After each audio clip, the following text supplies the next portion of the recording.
Party people in the place to be. Live from 58 Dream Street. We're James and the Games. Oh my goodness, I'm so sleepy. Hello, Stimpinski. Welcome. Great minds think alike on that wordplay, in the sense that when I moved it on over to the YouTube page, because I didn't have a very clever episode title for the first Perils of Rosella stream, but when I moved it over to the YouTube page, inspiration struck. And so on YouTube, the first stream is called Perils Before Swine, which isn't that clever, but it does recognize the Perils-Pearls similarity. Here we are for day 3. Oh my goodness, I'm run down. I'm a little tired, gang, but I'll try to keep the energy up because I am excited. Part of the benefit of scheduling your fun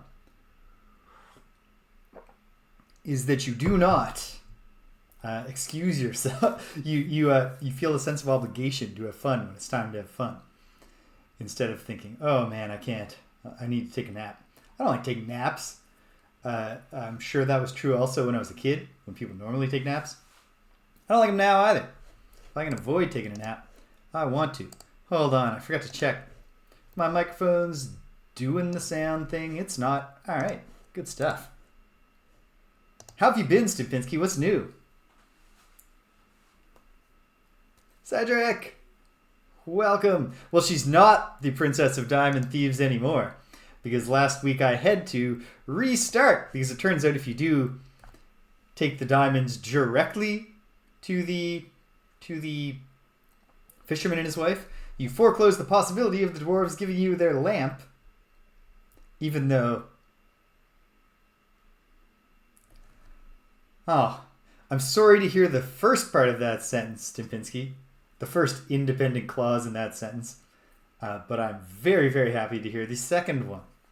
This is not quite a normal weekend for me, although also there's been some family stuff. Danielle's family, not mine, but the distinction is irrelevant for the purposes of whether it affects my life. And although this is a busy weekend for me because the system's breaking down, I got to work on the weekends, at least this weekend, to try to keep things going on track. I was marking papers right up until I launched this stream. But it's the first weekend where we don't have to do anything for anybody else or go anywhere or anything. And I'm pretty happy about that, even if I have to mark some papers. I like marking papers. There's a cliche that like the worst part of teaching is having to mark work. And the true part of that is that there can often be a lot of it. It can get a bit tedious. Oh, yes. That is a great long weekend setup. A Tuesday holiday enabling you to get a 4-day weekend with one day off is good. And for anyone who doesn't have the vacation and who goes into work on Monday, I gotta feel like that's probably a pretty low-key work day as far as German work days go. And yeah, but back to your points, to what I was saying about the game, Cedric, is that yeah, if you take the dwarves will never give you that lamp if you did not try to return their diamonds to them, even though they don't know you have them, and they don't want them back when you try to return them. And also, you cleaned their entire house for them, and they should just give you a lamp or something as a thank you for that. But so it goes. We're firing up the Scum VM emulator. Scum being the LucasArts engine developed, I believe, for Maniac Mansion. In fact, I'm pretty sure the acronym means Scripting Utility for Maniac Mansion. SC for scripting. Yeah, that seems right. Okay, gotta get the manual here in order to verify my legal ownership of this game.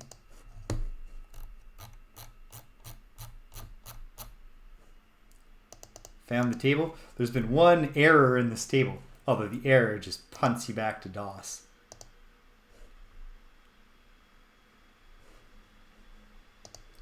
Whoop. for YouTube, Cedric's comment begins, "The trials of having," and then you can see the rest.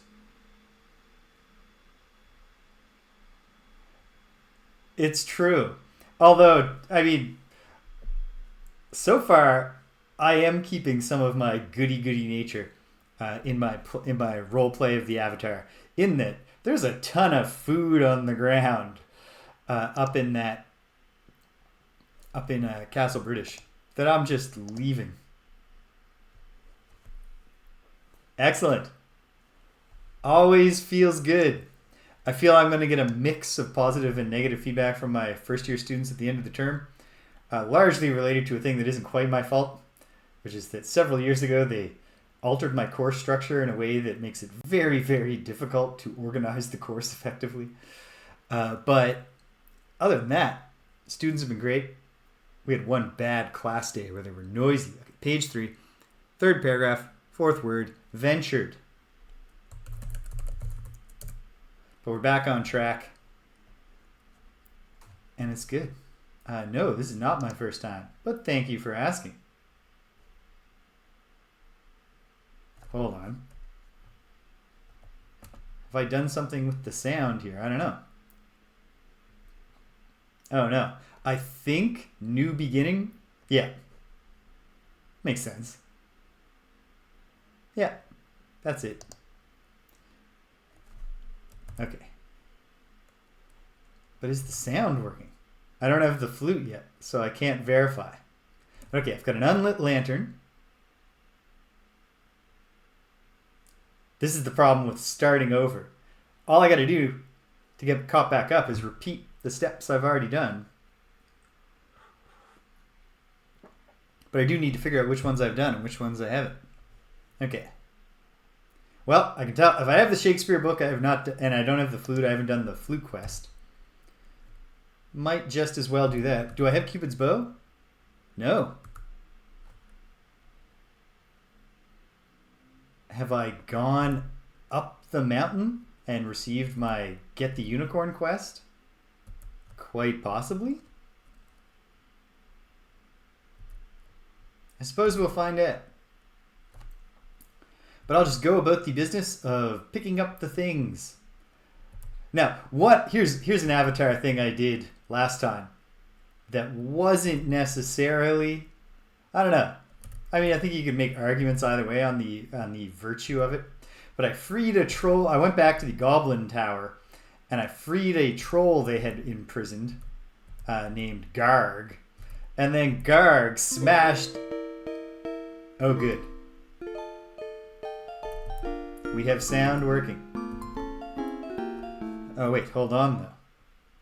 Have I not turned the sound down in the mix? I haven't. Probably that didn't drown me out just there, but okay. That has now been adjusted. Excellent. We're on track. Got my map up. Very good. Give Shakespeare book. No, it's not going to accept that. Or maybe it would, but okay. You hand the Shakespeare book to the minstrel. Curiously, he opens it, begins to read aloud. First, hesitantly. Then, with increased forcefulness, he begins to get into it. Suddenly he stops and looks at you. "This is wonderful!" he exclaims. "This gives me a new lease on life. No longer am I a mere minstrel. Now, I will become a famous actor. To be or not to be. How's that?" He then gives you his lute, bids you farewell, wanders off to stardom. If he had looked at one of the comedies, he would have realized that there's plenty of roles he could play. Just get a song. Please, Mr. Bard, just start playing the song of eternal swimming endurance. And then we can skip the whole whale bit and just swim to that deserted island.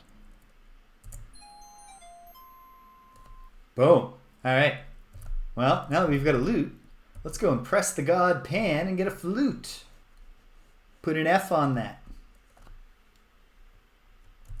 Just gotta find him, but that shouldn't be too hard. I was hoping he would be right here. I'll look on the next screen over. Okay. Behind the fisherman's shanty is a meadow. Oh, the next screen up. It looks like I'm walking into a desert, but no. It's another meadow. And here's good old Pan. Let's jam, buddy. He loves it. He's drawn to me. Fortunately, he's not a mythologically accurate satyr, so he's not going to do anything horrible to me.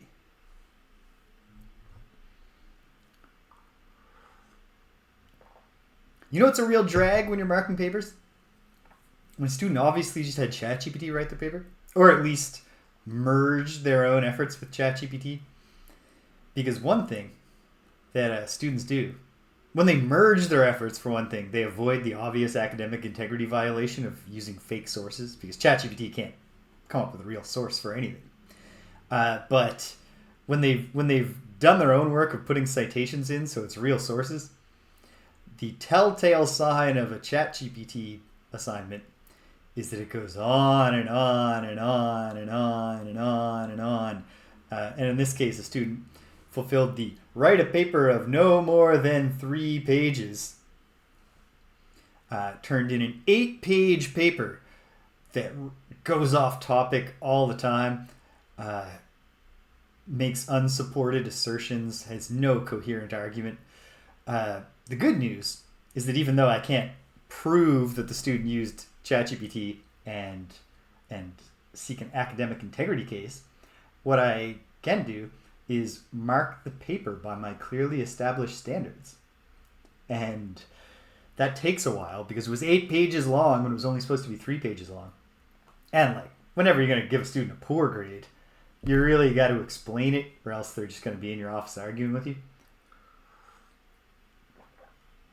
Fortunately, so far, regardless of what some may have asserted, even in the pages of our national newspaper, the Globe and Mail, saw an op-ed claiming the academic essay is over as a method of evaluation because ChatGPT can already do university quality essays.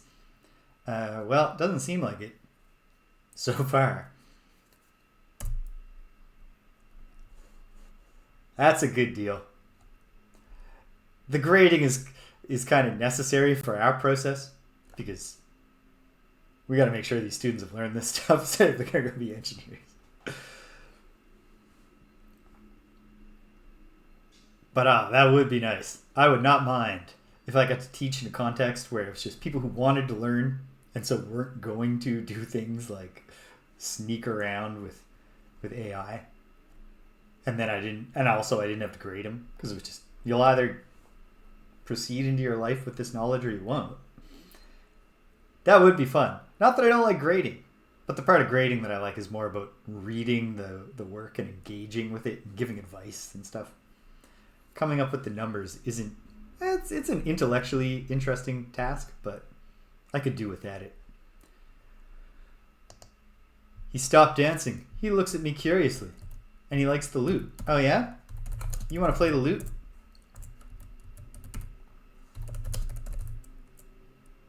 Oof. I'm spared having to review code at least. Okay. Pan gratefully accepts your gift of the lute, and in return he gives you his flute. Happy now? He dances away with it.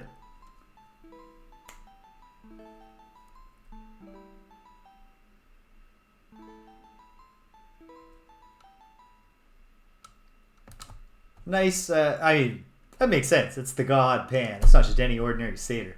Wait, not the setting forth one. Where's my new beginning? Here it is. And then, here's how I can verify whether or not I went up the mountain. I think. Yeah. No Cupid. I didn't do the mountain. So why don't I go do that right now? Have our first run-in with Lolotte. And then, I'm getting pretty close to being back on track. We got to do the whole island saga. And I got to make sure I remember to... oh, wait. Do I have the worm? Yes, I have the worm. Excellent. So I don't remember exactly where I found the worm. I know that I stole it from a bird. In the sense that the bird totally had dibs. I didn't take it out of the bird's mouth or anything.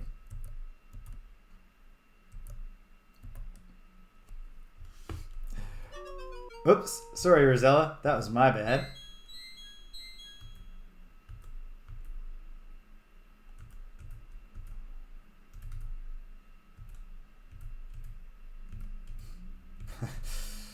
Don't quite have the angles here, too. Oh no! Lolotte's goons!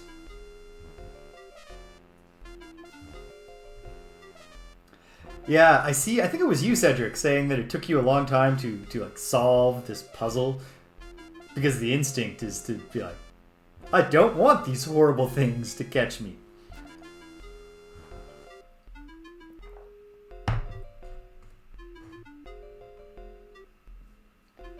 No, that was a miraculous inadvertent spoiler, Cedric, because it helped us. It helped me very quickly.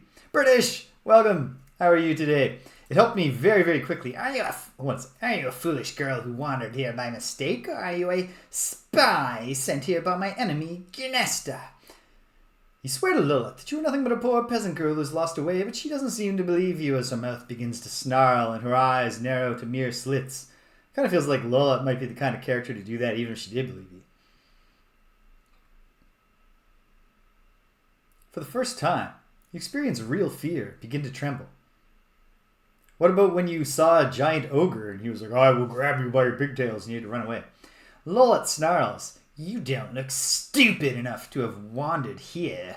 I believe you're a spy. Take her to her cell, to the cell. It seems, because you're in this cell for a very short period of time, and in my investigations, it does not seem like you can take any of this stuff or do anything here. And yet, I will update the imprisoned save for the current playthrough, just in case later on it turns out like you're in a situation where, you know, some monster is like, I will only let you by if you give me one toe bone. And it's like, oh, the parser wanted me to say take toe bone, not just take bone. When I was trying to steal the... You hear the henchmen returning. Perhaps they're setting you free. Which turns out to be true, but wow, Rosella, that is extremely optimistic. I think my reaction would be, oh no, they're taking me to be executed. But yeah, Cedric, no worries about a spoiler, because in this case, that helped me unravel an unwinnable state and get back on track really quickly, rather than ruining anything cool or fun. My precious son Egda has taken a liking to you, and he believes you. And some third thing I'm not saying fast enough. You glance at the homely young man standing next to Lolotte. He blushes. Lolotte continues, I wish to own the unicorn that's something something. Bring me the unicorn, and I shall not only set you free, but reward you as well. Which is not true. To her henchman, Lolotte orders, go! Take her back to the forest. I have, in my aborted dead-end state playthrough, I had returned the unicorn to her. She rewards you with another task. There's no prize. I suppose, like, literally just not killing you is more than nothing. But it's not a lot more than nothing. So what I suspect is going to turn out to be the case here, because the dead-end state was that I got to the troll cave, and the first time I ever had to plead for a hint from the audience, because I was baffled. I think I would have figured it out on my own if, when you try to wear the crown just anywhere... Oh. Never mind. I thought I had tried to wear the crown and was told there's no reason to do that right now.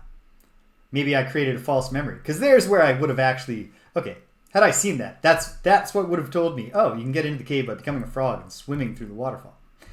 I did that by brute force after Tashtari's gentle hinting of, there is something you can do near the waterfall. But then... in the cave on the other side, I was just stuck because it's dark and the troll just gets you. I feel like I probably need to shoot the other Cupid arrows for the troll, I hope. There's also the possibility that the Cupid arrow fixes the troll problem, and then later in the game you realize you actually needed it for another reason. You were supposed to do a different solution. But it doesn't matter. Can't shoot him or do anything else in the dark. But now that I have a lamp, I can get in there. Okay. Oh no! Uh-oh, you've startled Cupid. I don't know why, I just stood there. But okay. Whatever gets you the enchanted bow of love. Whoops. Ah, you know what? Gotta cut loose every now and then, jump in the pool with your clothes on. Okay, now I have the pool. No point in doing the shooting the unicorn yet. I might as well do that all as one piece when I've gone and retrieved the thing. Bridle. So I have to get the fish before I go, and then I think I'm on track. Which is good. Man, it was kind of dirty pool in the design here to have multiple deserted islands, one of which you can just swim to and one of which you need a whale to vomit you on. Because once I got swallowed by the whale, my initial reaction was, okay, if I can make this thing throw me up, I bet it throws me up somewhere else, since there's nothing in the whale that I can tell that I could take.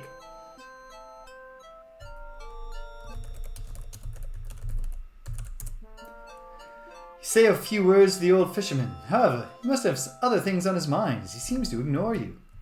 What do you mean, seems? Come on, man. You say a few words. Oh, no.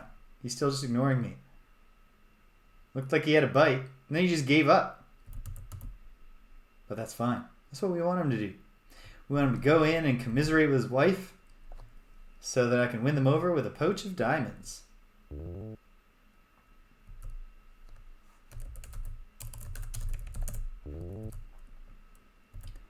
Yeah, so it was only when I came back for session 2 with no ideas. And so I was like, well, I'll play the flute everywhere and see if it opens the waterfall or does something like that. And you know what? That's more than nothing. But there's a real, like, why wouldn't Genesta say, by the way, if you need to talk to me again, I'll be resting on my island to the west. Or why wouldn't she land you on her island and then set you off in a little boat? And then also, when I had already sort of predicted what turned out to be true, which is that the whale throws you up on a different island. That really made me suspect that there wasn't an island to swim to. Then when I swam to an island, I thought, oh, maybe the whale just throws me up on the shore and that's how I get back. And maybe it will also throw up another object. No. Third unreachable island by other means. Have this pouch of diamonds. You offer the pouch of diamonds to the fisherman who takes it gladly. Wife, give the girl my fishing pole to trade. He tells his tired wife. Obediently, she retrieves the pole and hands it to you. Thank you very much, she says, smiling. You have certainly helped us. I definitely have. Although this is the exact opposite of the principle of give a man a fish and feed him for a day. Teach a man to fish, you'll feed him forever. I gave them, hopefully the diamonds just last the rest of their lives, because otherwise they just gave up their means of securing their own livelihood. Of course, as we know, an additional weird thing here is that the answer to why the fisherman was having no luck is that he is not aware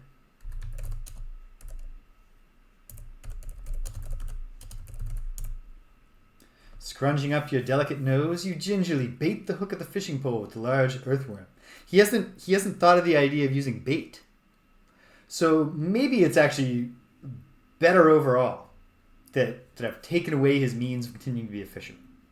Maybe he's supposed to be a shipwright.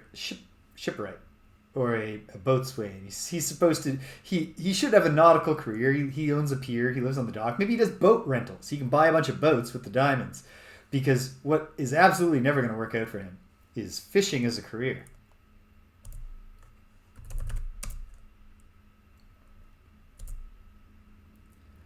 This puzzle would have been dirty as hell. Oh, never mind. Apparently, it's not even try again is the solution to the puzzle. It's just literally random because I caught the fish right away this time. Okay, whatever. But I solved that originally thanks to the fact that 4 King's Quest games in, it's kind of dawned on me that sometimes it's like there are going to be solutions that seem bullshit from a game design perspective. But once you're actually thinking that, you can kind of see where they are. Of course it makes sense to keep trying at fishing. That's literally the lesson of fishing. And I've never even gone fishing. Actually, I went once when I was a kid. Although I did not get the lesson about patience from that fishing trip with my friend David and his father because we got really bored really fast when the fish weren't biting and just wound up, speedboating around the lake, which was fun. Okay, here we go, I think. Yeah, all I need is the fish to get back, because I'm going to get the feather on the way. Right now, also, the thing about Genesta's Island is that it's like 1, 2, 3, 4, 5, 6, 7, 8, 9, 10, 11, 12. It's at least 12 screens. No, I am not looking to get swallowed by a whale right now. It's 12 screens. And those 12 screens currently serve no purpose except for you to find a peacock feather on the beach.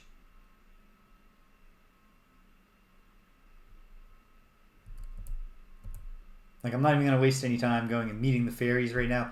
I got to figure we're going to have to come back here. But are we just going to come back here when we have the elixir or the whatever the quest item is just to give it to her?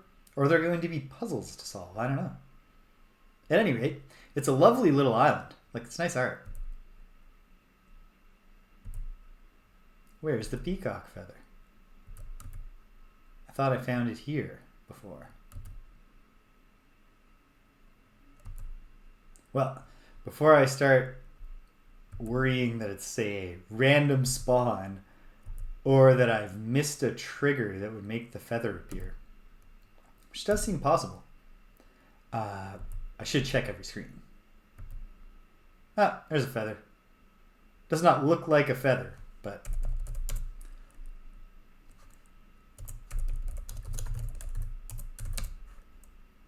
boom, it is a feather. I can't remember if it was on this screen before. What are you talking about? I'm not close enough. Excellent.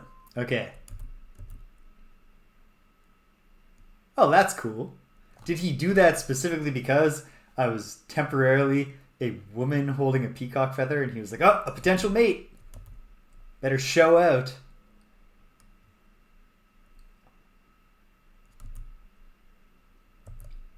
Or was it just good timing? I'm not sure. Okay.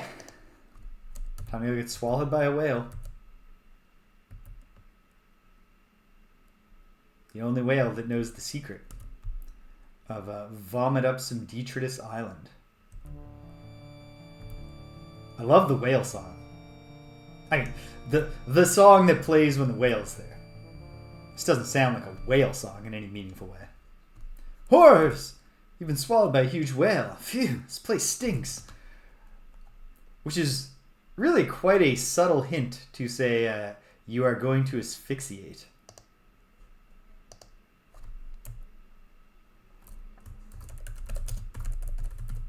Alright, well, I'd hoped we were done with this, but here we go again. Don't be fooled by that bottle. It just has an ad for Space Quest, I think. Okay. Damn it, Rosella.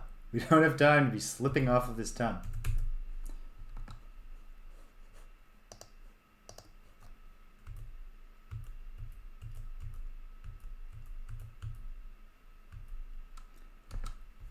I have played such a painfully small amount of Super Mario Bros. Wonder since it came out.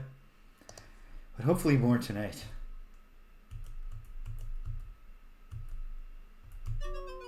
Oh man, for a second I was like, I'm the master of this tongue now. And I mean, I'm doing pretty good, but...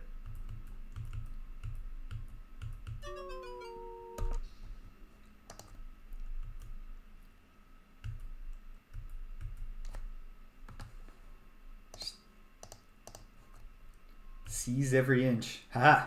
Okay. She's a tongue stander now. And I would actually think it would be harder to walk and keep your footing on the tongue as opposed to like actually gripping the gripping the taste buds and like getting footholds and stuff. But yeah.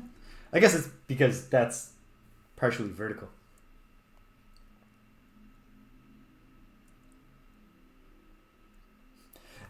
There's a lot of games like that, but I can't put off a new Mario that long, or at all.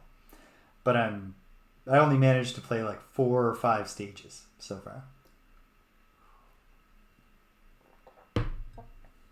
In the olden days, I would have at least already beat the main line of the game, and I'd already be doing things. But now I have responsibilities, including gaming responsibilities. Got to keep working on the historical project of playing all the beat-em-ups, for example. If me and Greg don't do it, who's going to do it?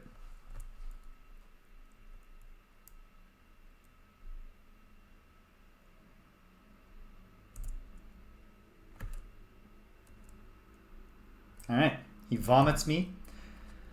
Once all the text is new, I'll get back to being more consistent about reading it aloud for the benefit of anybody who is, doing something while either watching this live stream or watching it later.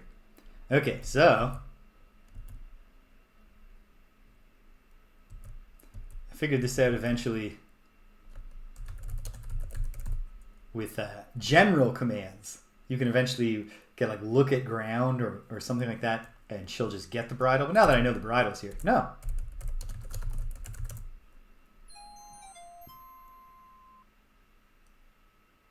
Okay, whatever. When you know it's there, it's an easy puzzle to solve. Damn it, Pelican. Am I doomed now? Or can I leave and he'll come back? I can't remember. I think he comes back. Hell yeah.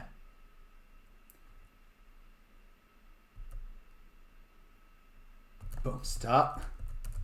Throw fish to Pelican. You throw the stinky dead fish to the pelican. Greedily, he catches it in his large bill. As he does so, you notice something shiny fall from his bill onto the ground.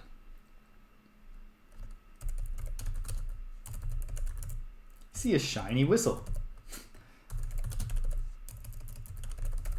Had some real problems getting my fingers to articulate the word whistle last time. And it seems that's at least a little bit persisting. Alright, now blow the whistle. Do, do, do, do, blow the whistle.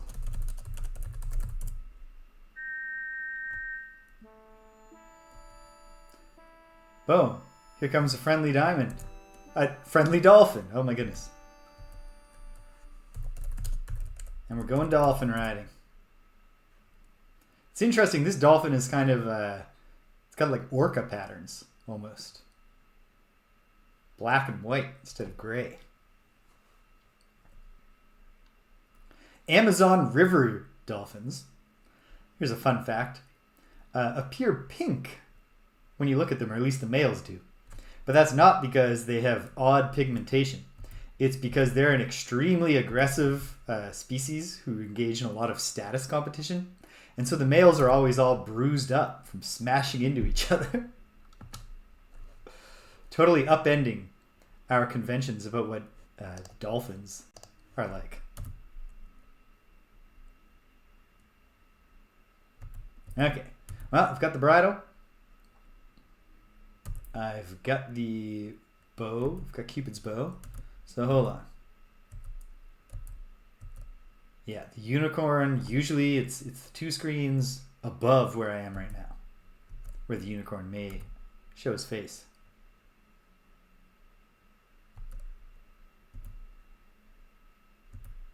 Nice. I've not heard of that game, but it sounds like they did a great job on their dolphin biology research.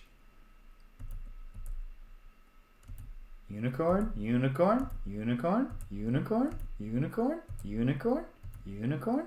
Hello? Or did I find the unicorn for the second time over here? Over here. Yes. There we go. I've heard of Dave the Diver, and it sounds pretty cool. I haven't played it yet. Have you? Have you tried it, Snimpinski? Shoot the unicorn! You aim one of Cupid's golden arrows towards the beautiful unicorn. You let go of the bowstring. Zing! Bullseye. The magnificent unicorn is no longer afraid of you. It's now your friend. How does it seem? I've heard both just the general enthusiastic reactions, and then I've heard the criticism that kind of the same thing that gets praised a lot, how it keeps layering on new systems and new ideas, leads to some of them being, undercooked.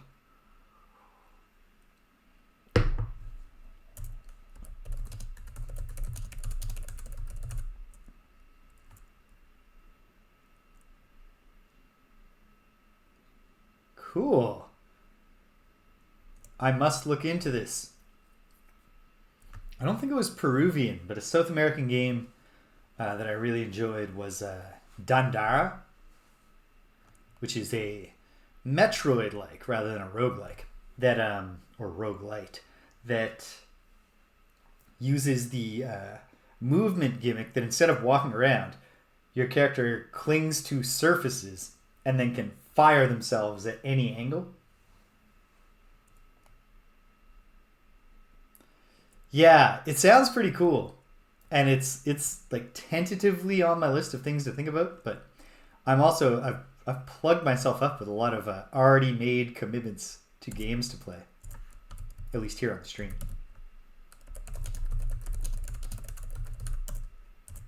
I must aver that I feel like I'm close enough.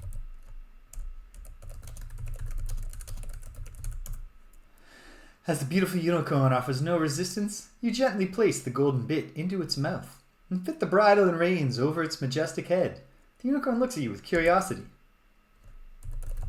Let's go for a ride, buddy. You're not close enough. Oh my goodness. You nimbly mount the magnificent unicorn, grab the golden reins, and set off towards Lolotte's castle.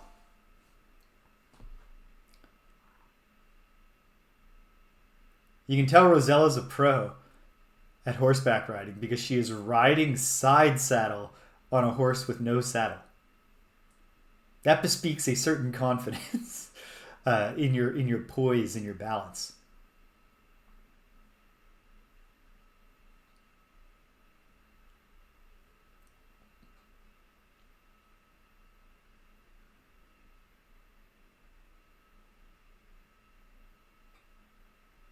All right. Well done. The unicorn seems paralyzed with fear at the sight of Lolotte's henchmen. Don't worry, that was part of the plan. It's, again, and I'm pretty sure that the game will come through for me here because a recurring theme of the ending of the King's Quest games has been every NPC showing up to celebrate with you. So I'm really hoping that the game will follow up on the fate of the unicorn and reveal that it was okay. So, Lolotte says, I hear you were a good girl and brought me the unicorn. I'm almost convinced you might be innocent after all, but not quite. Uh-oh. This doesn't sound good, you think? Lolotte continues. I'm desirous of the hen that lays the golden eggs. Currently, the hen is kept by the ogre and his wife.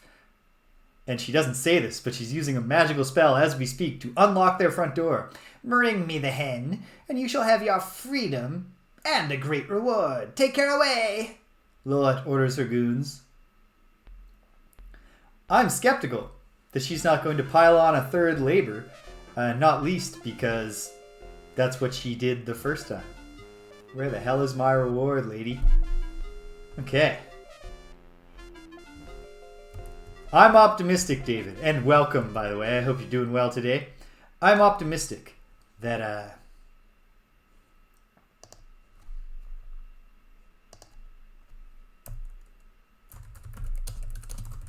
that it'll turn out no harm has befallen the unicorn. But I guess we'll find out together. Okay. Now, there might also be an issue here.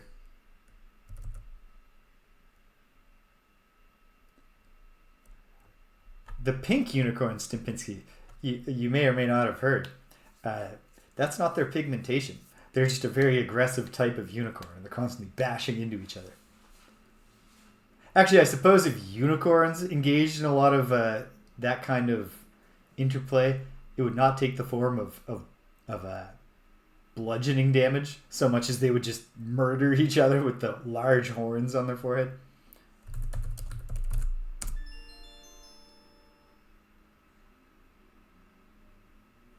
Yeah, like just straight up jousting. Okay. Now there's a possibility here that the lamp does not just light when you hope for it to light, but let's be optimists.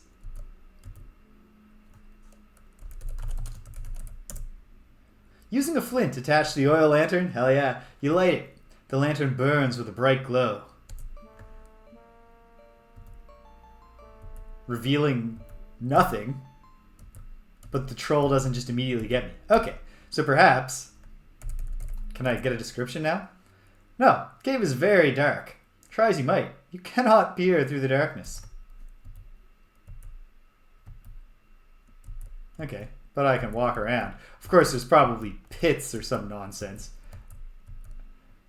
I'm supposed to avoid by knowing where they are.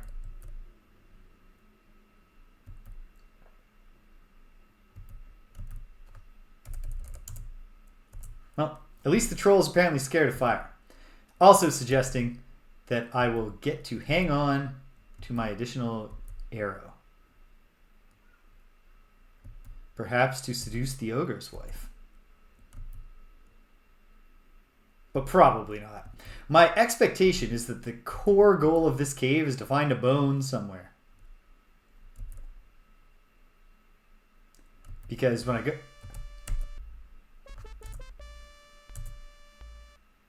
Okay. It's official. The cave is a dark maze where the troll will show up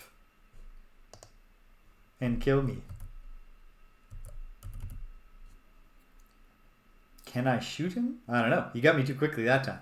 Probably I'm just supposed to avoid him. I don't know. I will save closer to the moment.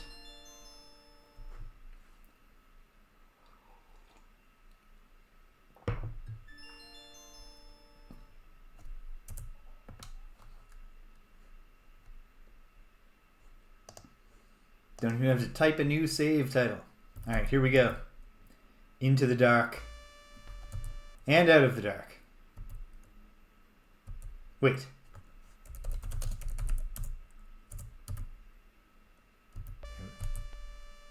Troll. Troll. Buddy, can we go back? To when you weren't here? Great, I guess.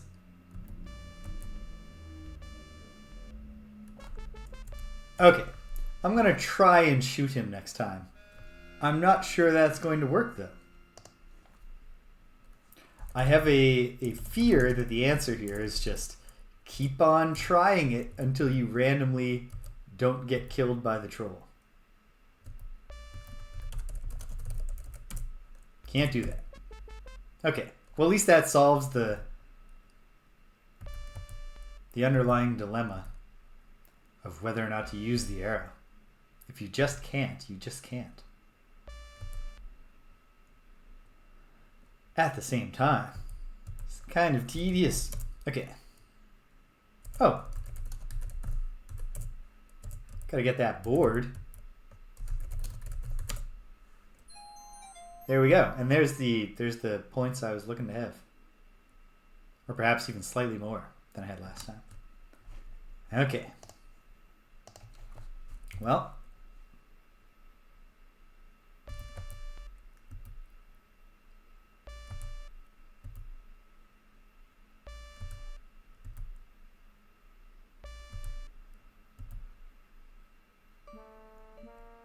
Okay. This isn't the coolest. BJ!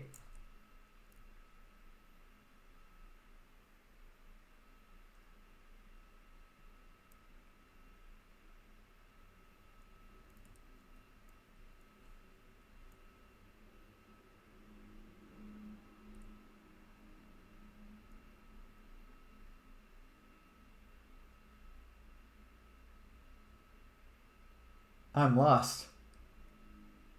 I'm failing to solve this puzzle, BJ. Okay. Can't you say, touch the wall, and then it's like, oh, on the wall you feel a troll-killing sword.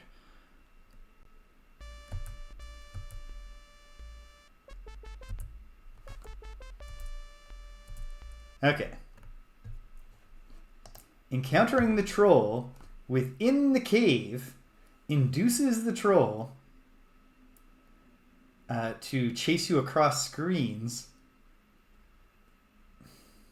Okay. Do I have anything?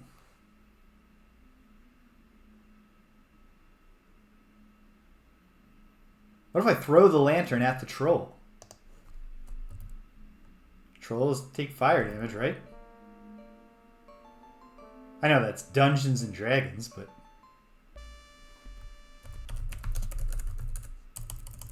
Throw a lamp at troll. Would not accomplish anything. Wouldn't it set him on fire, though?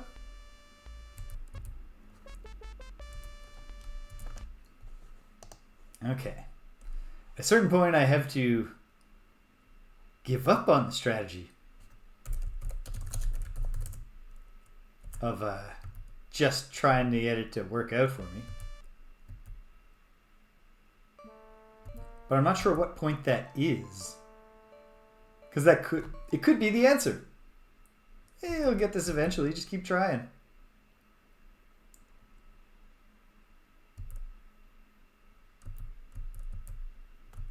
What's this? This looks like something.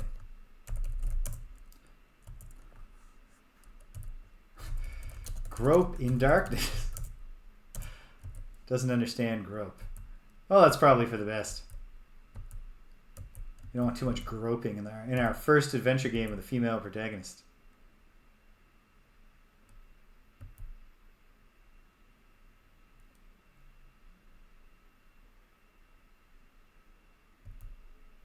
Okay.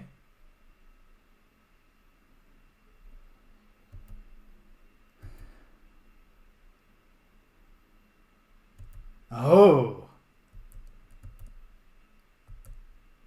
Now. Oh my goodness. A chasm. Of course. Of course there's a chasm.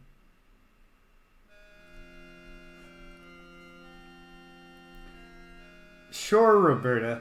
But I kind of felt like I was being careful by having a lantern to light my way in the darkness. Maybe next time you could program some more realistic lighting effects. Okay. But if the troll doesn't spawn on the first screen, does that mean down and then right is a secure way past the troll?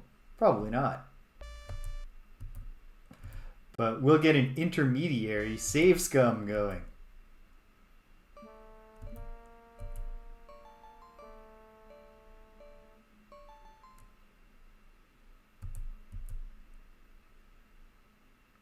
Today? Nope. Okay.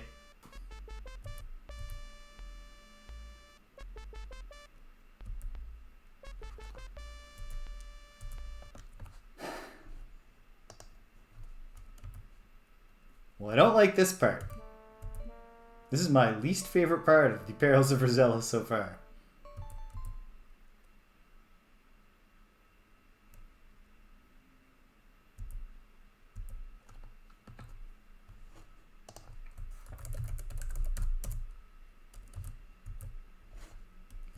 We've got one general spelunker save to say, hey, we're at the part where Rosella goes in the cave. And then a spelunky save. to indicate that we're in the process of spelunking.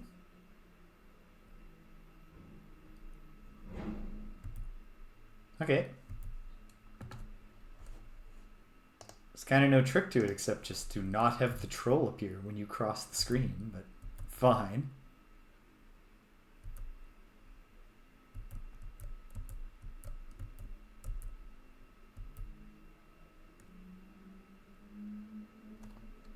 And there is what looks like an exit.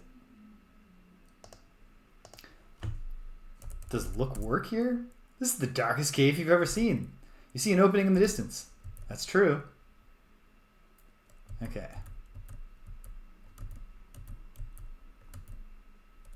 Well, I'm boxed in here.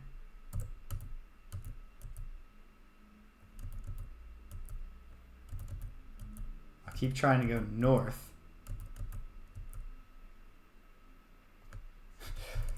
What if I just say avoid chasm? Can I look at the chasm? Where is it? That's a great question. The earth floor of the cave is cold and hard. And filled with chasm, right?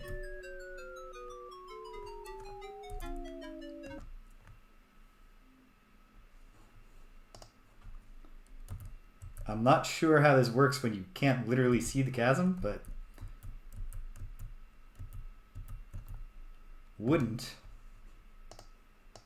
the board reach across that chasm?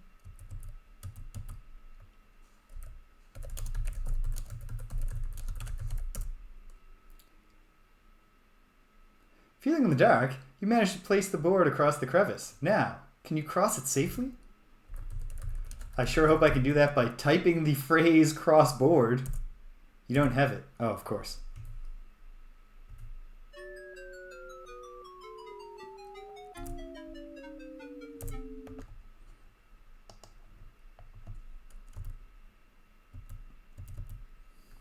Do I have anything else that could help the cause here?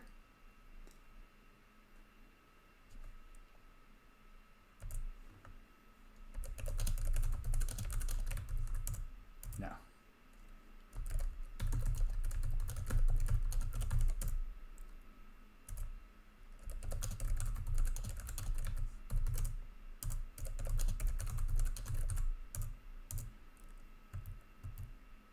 Can I just go left?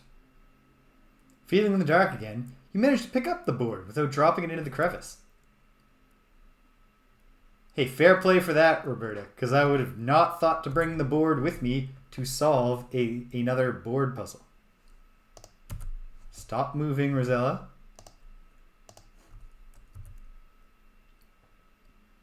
Okay. The random troll stuff, kind of sucky. The cross the chasm part, reasonable.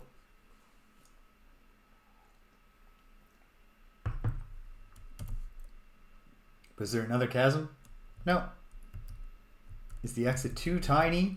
No, she can crawl. Rosella is not too proud to crawl. And here I am. Hey, Roberto emoji. Excellent.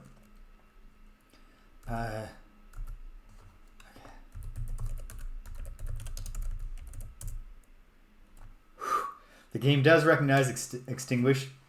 I'm ahead of you there, Roberta. I am well aware that if I did not do that, and I went back in the cave later, it would be like, you don't have any more lamp oil. And now the troll always spawns next to you. Or whatever. Well, here we are. From here, a huge, muddy swamp spreads eastward. Large, moss-covered swamp trees tower overhead, while grass tufts and reedy plants poke up from the mire. You can hear many chirpings and croakings of unseen swamp creatures. Okay. A new segment of the map.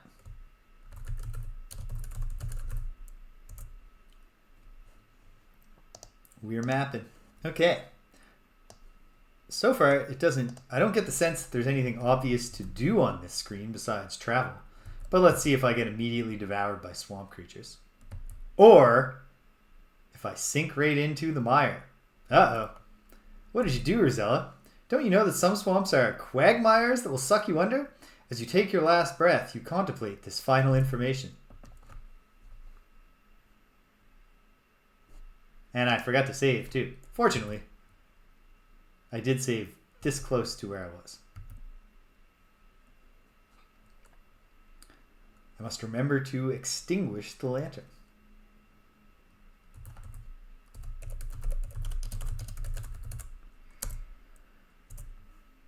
It definitely can't. It can't possibly have contributed to the cause.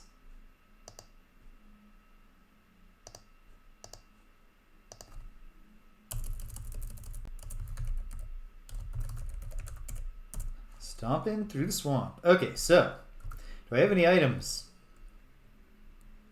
that seem well suited to avoiding quagmires? Are the quagmires just... Oh no, it's literally... Okay. Okay, so is what we're dealing with here.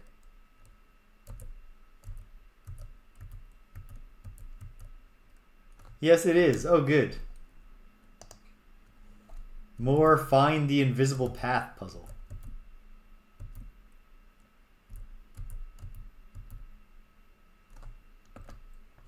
Horrifying animation as Rosella recognizes that she's sinking, and the dawning horror on her face is pretty well captured for the level of resolution.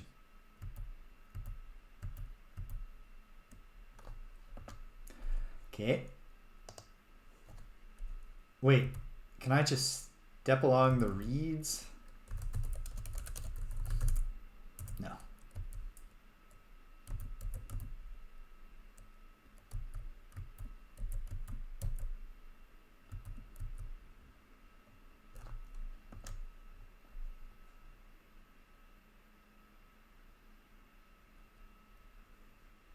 Well, I figured there was a high in there. Hold on now. Let me go back. The game is... I can see the game is part. And then there's like a T and an R. I was overthinking it. I was like, there's a whole, cryptogram here.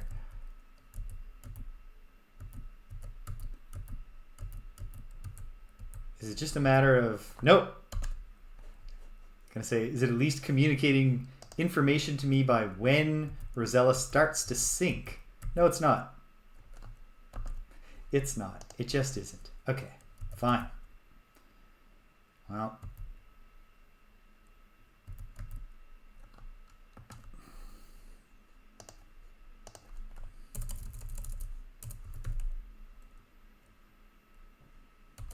Yeah, I am excited. Not because I'm in any way tired of the Perils of Rosella or King's Quest generally, but I am excited to finish this game so I can play Chants of Sennaar.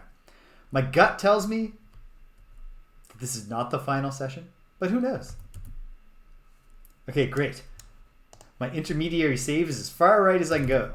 Wait, no, I can get exactly one more step, and I might just as well. Oh. There. Okay. From here, is there anywhere to go, upwards or downwards? A bit. So in that context, is there anywhere on the upward plane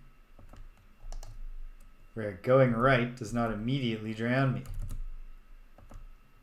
No. What about downward? No. At all? Wait a minute. Not here. No. Why would you turn in? Why would you use your become a frog power to avoid being drowned in a quagmire when you could just trial and error your way through, right?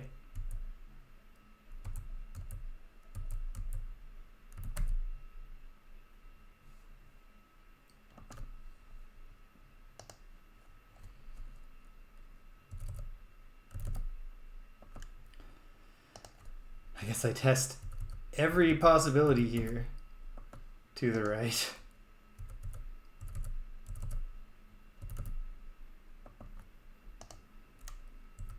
It's too cruel if I have to also go back to the left.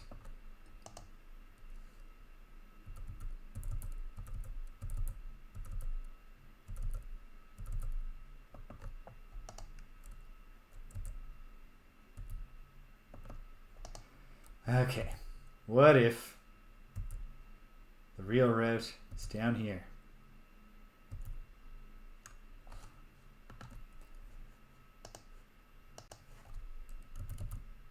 I bet there won't be any of this bullshit in Chance of Sonar. And I'll be furious if in the middle of my language puzzle game, my language puzzle adventure, it's suddenly like, now walk through this minefield of invisible mines. It is 12 screens long.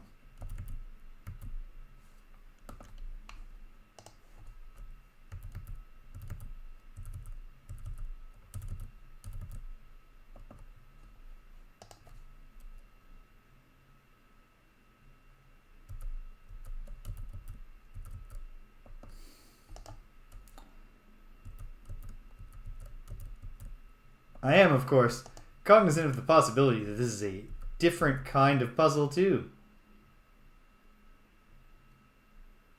I suppose there's no rule that says that this game can't have a sudden cruel twist that was far enough along that beleaguered, underpaid internet game reviewers never got to it before they had to get their copy done so they could get their freelance contracts fulfilled. Okay, what if I just went straight up from here? I can reach this, but then I immediately drown. Okay, what else do I have and how could it help?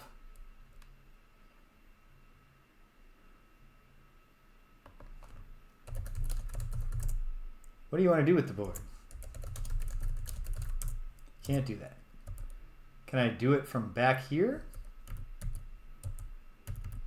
Wait, is there a swamp dolphin? No, not blow dolphin. Oops. It's too much to hope for.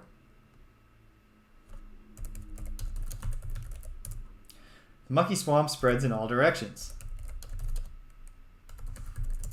Swamp grass and reeds line the edges of the swamp. Tufts of thick grass poke up from the water. Okay. Not from here. Aha! I should have known. I didn't get to play much Super Mario Bros. Wonder this week, but I played more than 0.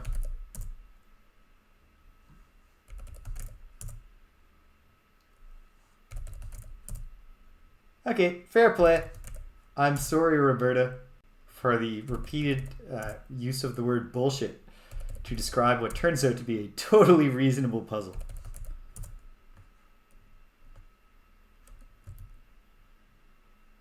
Oh, but I had to jump from there to somewhere I couldn't see.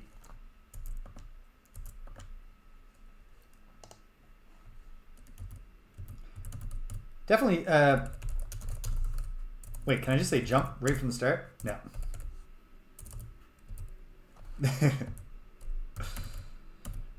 They nailed it. Not only did, it's a pixel art portrait that looks like Roberta Williams did at the time, but they also really captured her jocular sense of play with her players.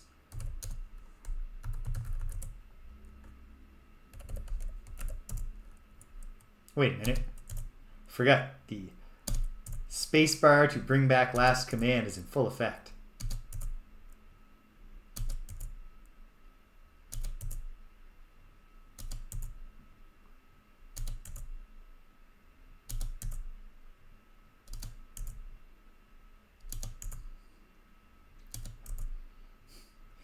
I should get 1 point for every jump.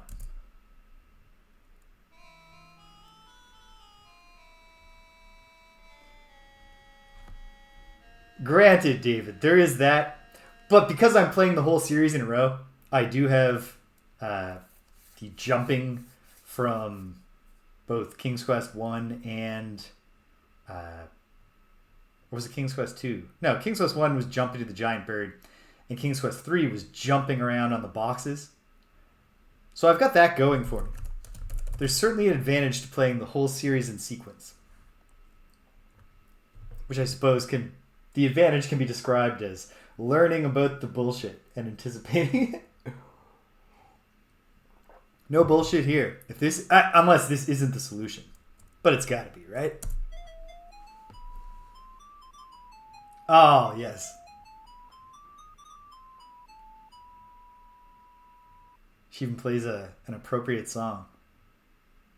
Nervously, you raise the flute to your mouth and begin to play a melodic tune to the big cobra, who begins to sway with the music.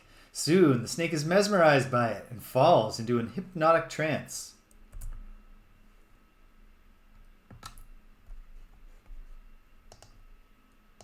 Let's not assume that everything is solved yet. Oh.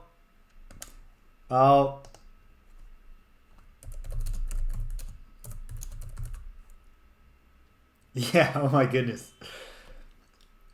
The hero of the North. The Prince of Shapir. Paladin of Honor. Honorary Simbani warrior. He would be getting some stuff done here. We could use his abilities. But at least I knew what to do here. In fact, as a kid, let's just re-up the hypnosis.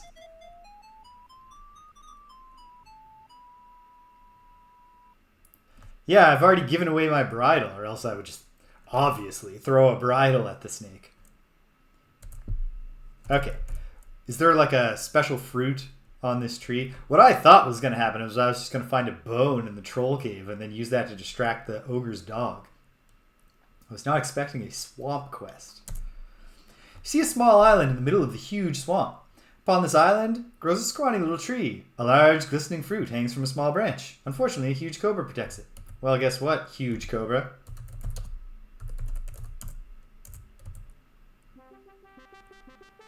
Oh, damn it.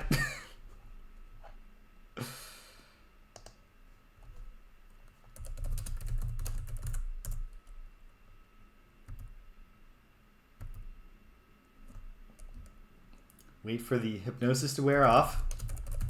Re-up. Can I take the fruit without ever leaving this particular vertical plane? Because that would be great. But I bet it's going to say not close enough. But let's try. There was some... Oh, okay, no. Nope.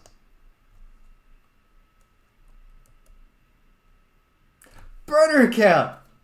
Hello! Honestly, like, I understand why to some people the amount of trolling in the King's Quest games is infuriating. I can see the humor in it most of the time. Probably helps that I'm never just doing this alone in my room.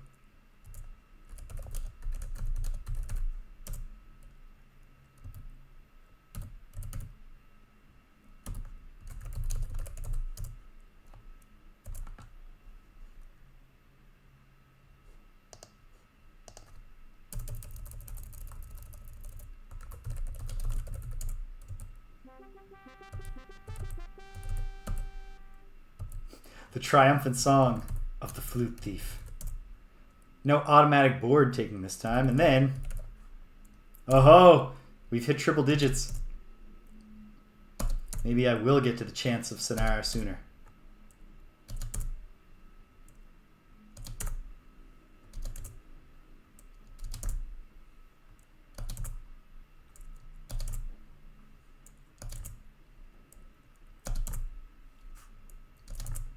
Say this, burner account, if you're up to date on Friday Night Frosthaven. I appreciate how the special rules in the Dead Mile scenario are actually gameable in our own favor, making an escape scenario a little bit easier for the extremely slow Bone Shaper.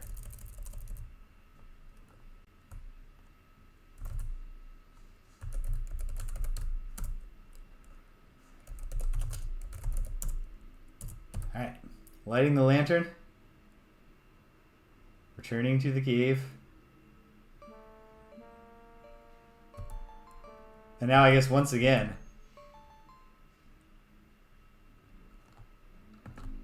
I just have to hope that the troll doesn't spawn on the screens as I go.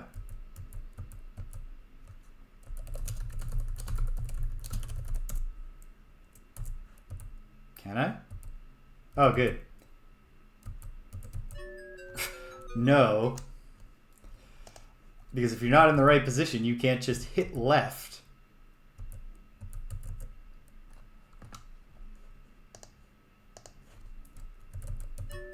Another thing.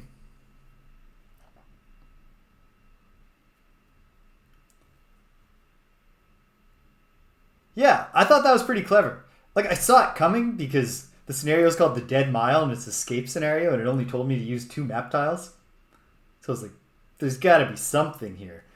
I thought it might be a tag up thing. Like, get to the end and then it's like, it stretches out before you in the mirror image of what you've just passed. And then you're just going back. But the, take them and move them thing works out great with the everyone who's on the tile getting moved just teleports forwards. Okay.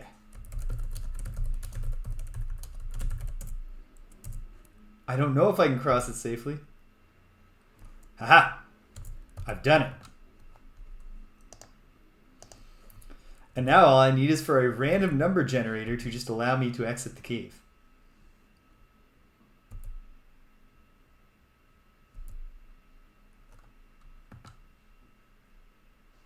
That's true. Like, I have an inkling based just on how many doors it tells you to use, but there's no reason it couldn't start reusing doors and make itself even longer than it seems.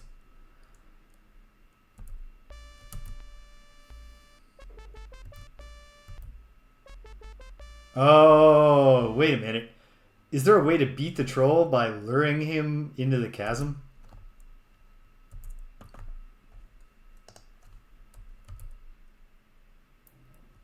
I mean, if there is, I'd prefer the solution to be not that. That seems very difficult to pull off while he's chasing you. Okay. So far, so good. No real strategy here.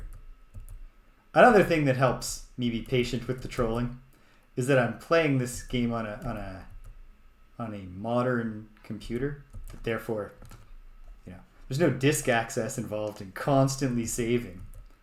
There's no friction at all between when I die and when I continue. Oh wait, is this where I just go up from? Like back to the screen with the entrance?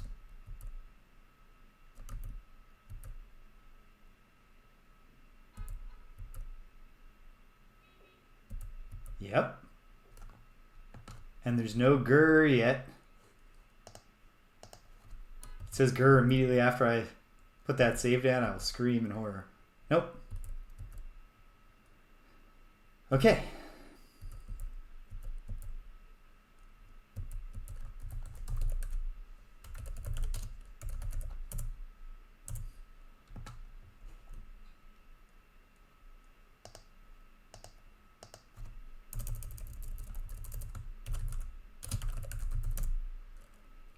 Oh no. Have I now created 2 saves called Hen Hunter? I sure have. Let's call this one Hen Hunting. That will prevent any confusion. Thank you, David. In and out. In and out. Here we go.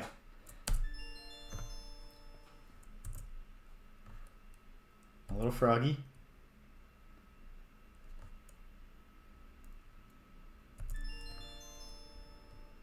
Oh, is that not the way back? Oh, because I can just... The current will drag you out is not a problem when you're trying to escape. So now the question becomes, does the ogre's dog like magic fruit? Is this a magic fruit? That's also a question. Yes, it's a magical fruit. Well, we have a save. What does eating the magical fruit do? This could give us valuable information.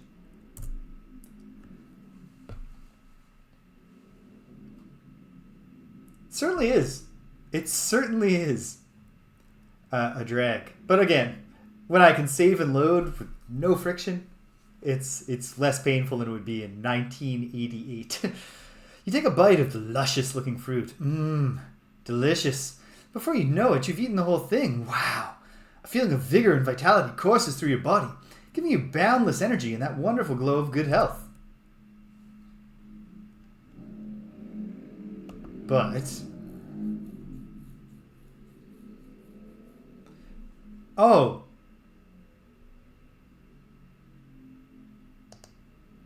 Is the fruit for Genesta?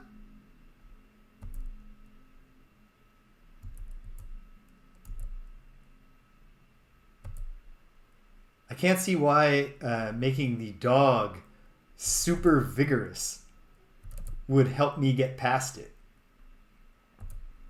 Kind of seems like that would actually let the dog kill me more quickly.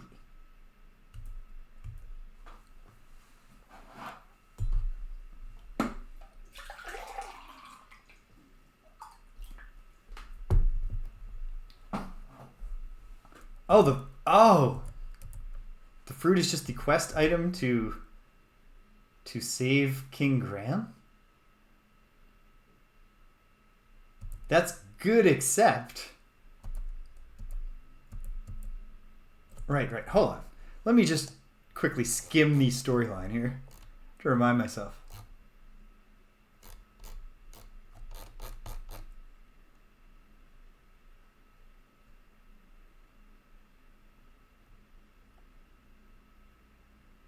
Aha.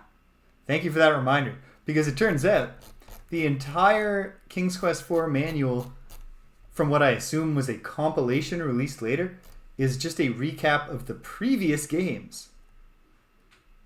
It doesn't even give the story of this one. Okay, so now then, I'm no closer.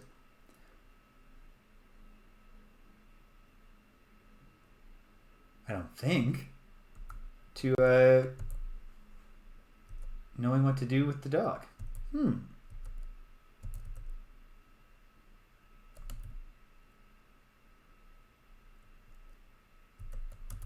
Well, I mean, one thing to do is to go back and see if actually I just missed something.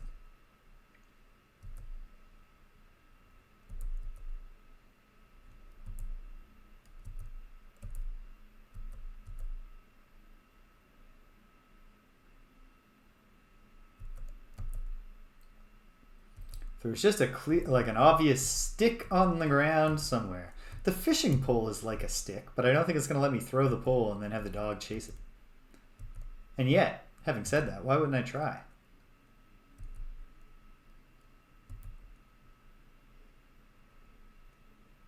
I think I tried to shoot the dog with Cupid's bow. No thank you. Ogress.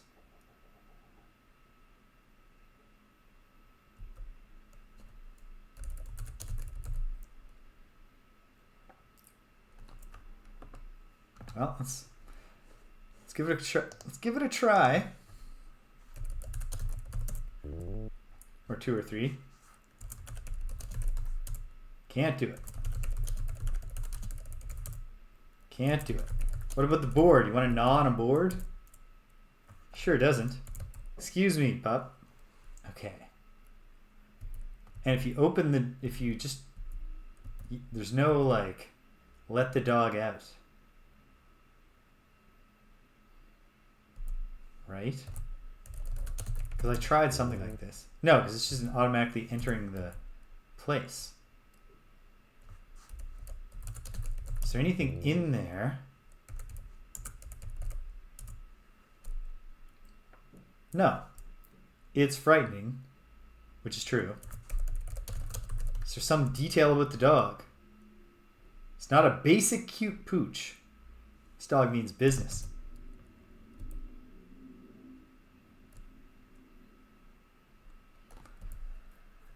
Okay. I've tried blowing the whistle, I believe. to, like, you know, hurt the dog's ears or something. But I ought to make sure, in case I didn't. But I think I did. Yeah, he doesn't care. He's not intimidated by the whistle.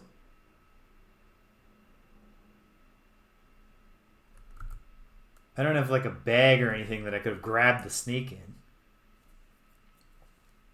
Can I put the crown on the dog? Turn him into a frog?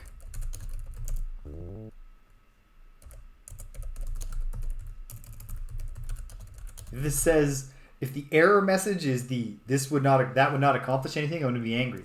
Because turning this dog into a frog would really solve some of my key problems right now. Can't do that now. But can I when he's much closer? Probably not.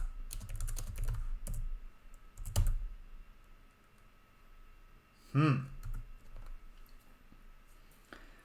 shovel is clearly for digging. Because most of the time when I say dig, it says, like, you can't do that here, or, like, what are you digging for?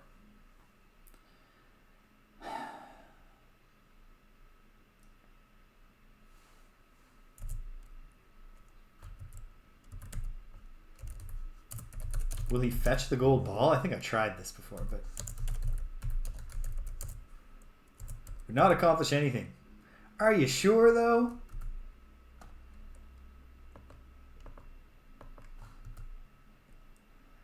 Okay. Can I catch another fish? Throw a fish to the dog? Probably not. But I don't have any good ideas, so I might as well try the bad ones while I wait for inspiration. Or for my will to crumble, so that I can humbly ask for a gentle hint. But so far, my will is iron.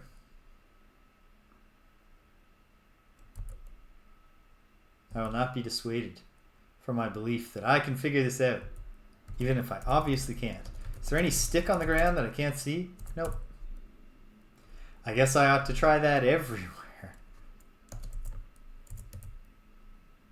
Take some sand. Just throw sand in the dog's eyes.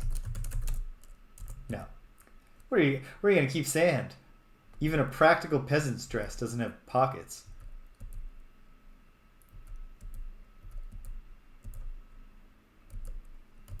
Oh, I don't have a worm anymore. I'm not going to catch another fish. I hope there wasn't a stick on the deserted island that I only had the one chance to get.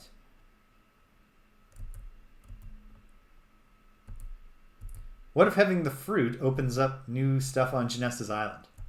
That actually seems like a real could-be kind of thing. Apologies to anyone who knows, who is watching me now go off on an irrelevant tangent to their own great frustration.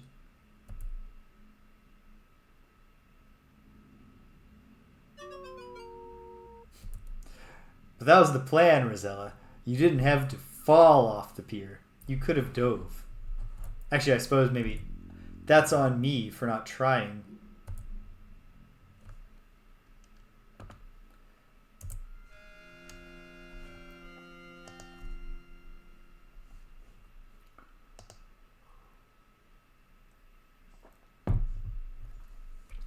Well,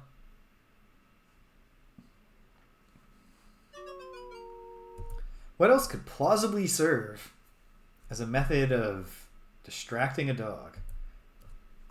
Like, bone or stick feels like the big one, and there's a two-screen cemetery with an old house in the middle, and I haven't found any bones or sticks there.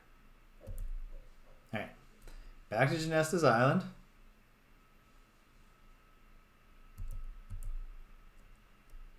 What if Genesta's island, just as the quest progresses, spawns on the beach an object that you need? Last time it was the peacock feather.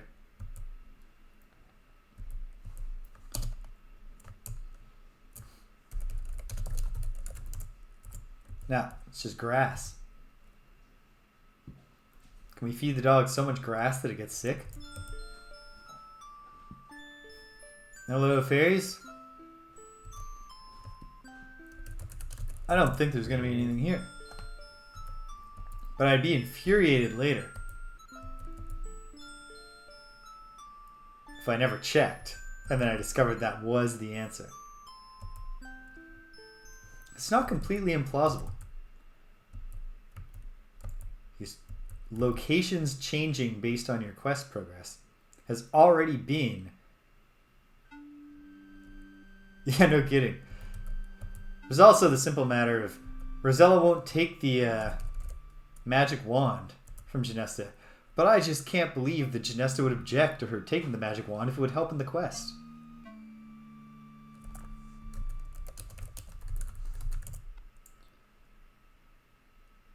No, the fairies do not want me to do that. I cannot take the wand.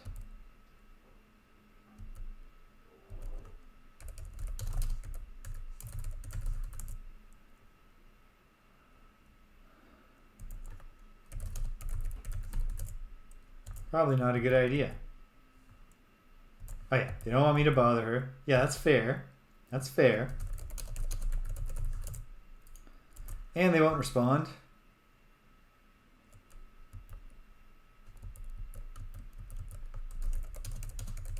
Is this a talking leopard? Nope. Okay. I guess I ought to set foot on every screen of the island before I declare this a bust.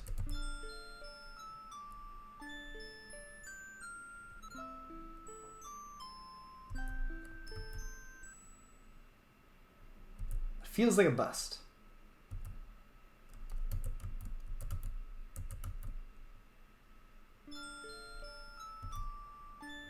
I'm feeling a little hungry.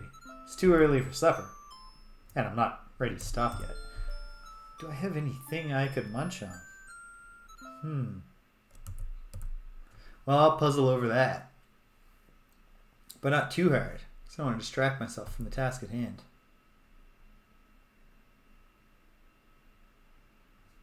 My assumption is there is not another island to the left. In fact, since I'm not saving here on the island, I think I'll just assume that's not the case, and then be furious later if it turns out that it is the case.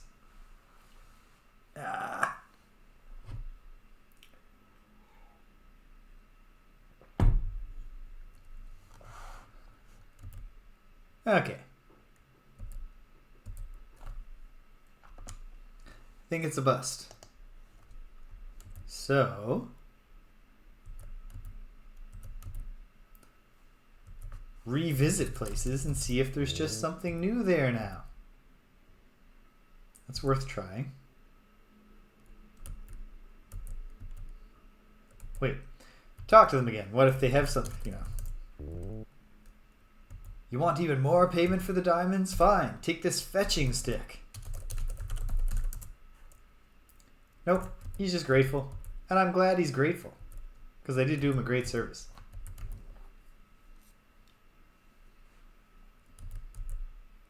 Okay. Is the old house or the graveyard different now? Or alternately, did I just miss a stick on the ground when I was there last? Who knows? Might get ogre murdered. So I'll save my limited progress here. Oh, pardon me.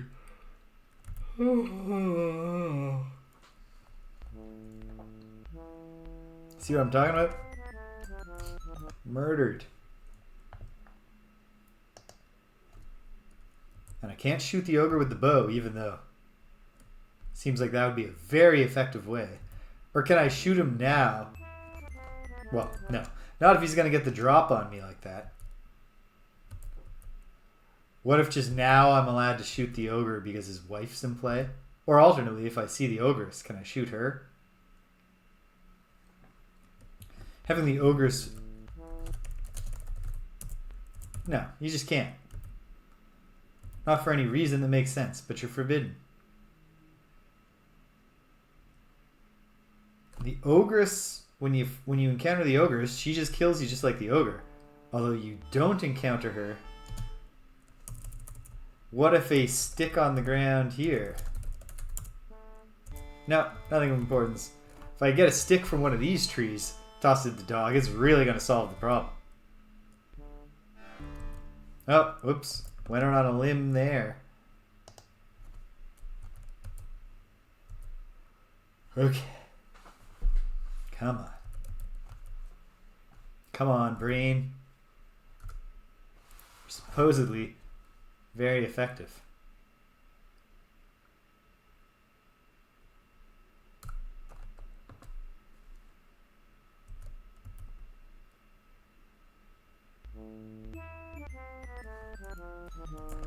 Ogre killed.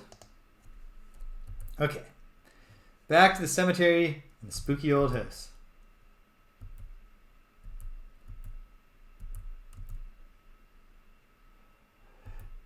Yeah, there's definitely an element at these points when you're stuck and you're like, oh, like I think I need some item. There's an element of just revisiting all the same screens and being like, what's gonna work here? What's gonna work here? What's gonna work here? Look in the tree. Yeah. It keeps saying that. But doesn't that just feel like it's a setup to later on be like, oh, surprise, this time there is something you needed in the tree. I continue to think that this house is probably not going to become relevant until the day advances and becomes nighttime. Because it seems like a house that should have some ghosts in it. And from what I hear, ghosts like to come out at night.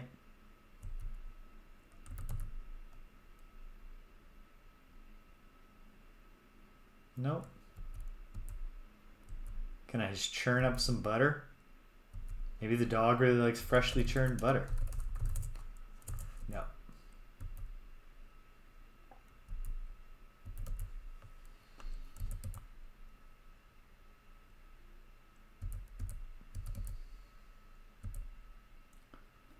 Okay. I don't think there's anything here until nighttime, but I'm not going to bother even going up, play the organ again. Watch it eventually turn out that now the Phantom of the Opera is there playing the organ, and he's like, hey, you want this fetching stick?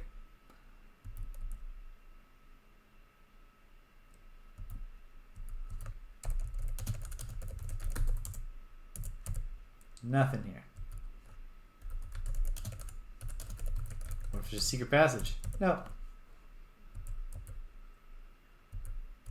Ho ho. If the bard was still around, I would say that's some wordplay you could expect the bard to get into. Been playing a bit of Luigi's Mansion 3 this month, although I've fallen off because Super Mario Wonder came out. And then I fell off of having any time to play that either. But suffice to say, I keep expecting the room off to the left to be a bathroom, but it's a nursery. Wait. Is there a child's fetching stick? No, of course there's not. That doesn't make any sense. Why would it be that?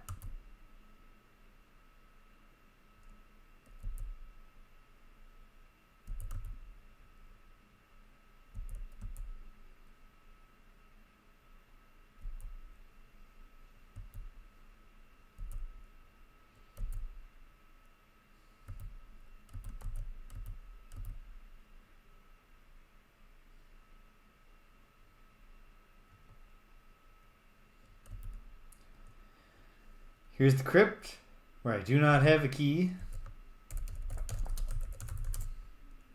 Mostly you see pine trees. Numerous graves on the ground. Well, of course. Is this a gravestone or a normal stone? Where you are, tread softly, I entreat you.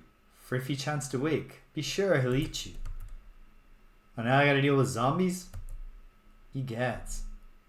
There could be bones in the crypt, but I don't know where I'd find the key to the crypt.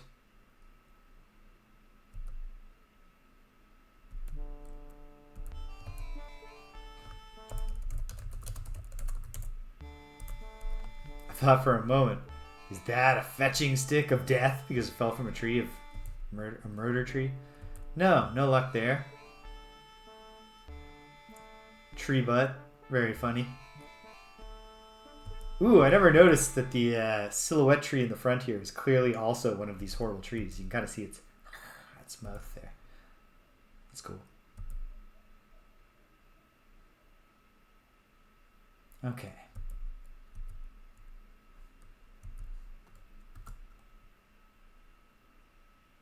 Whistle does nothing.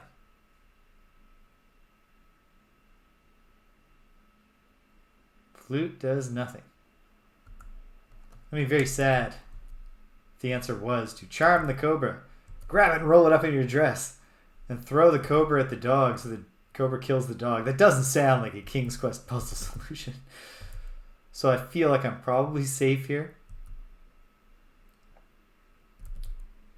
No, there's no denying the aesthetic splendor of this game.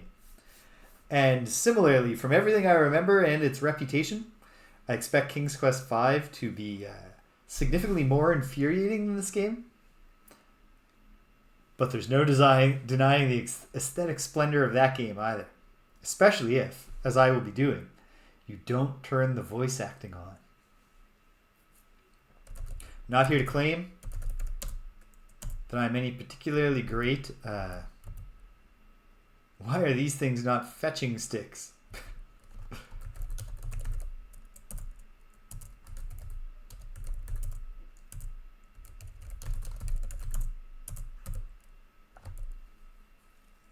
But yeah, it's lovely.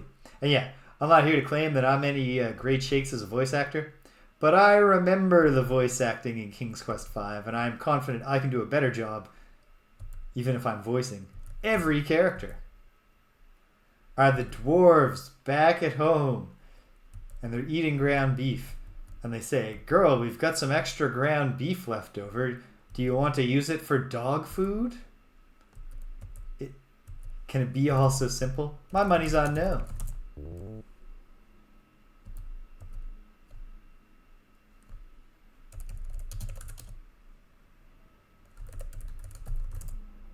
There's nothing to interest you in the cupboards. I appreciate when the game will just say no, just stop. You're wasting your time. Don't do this.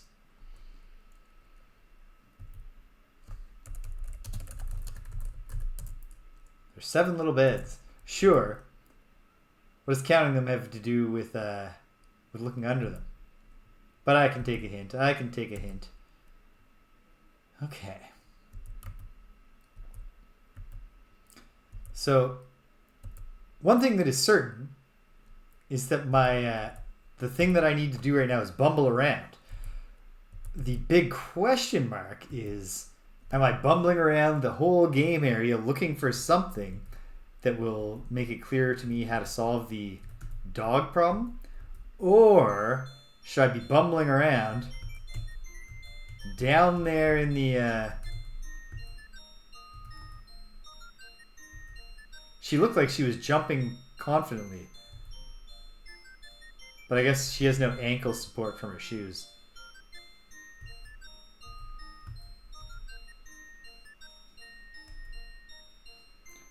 Okay. Will you talk to me now just to say, hey, you want this fetching stick? No, they don't care. 1, 2, 3, 4. What if I ask them what they want for dinner tonight? Sexist jerks.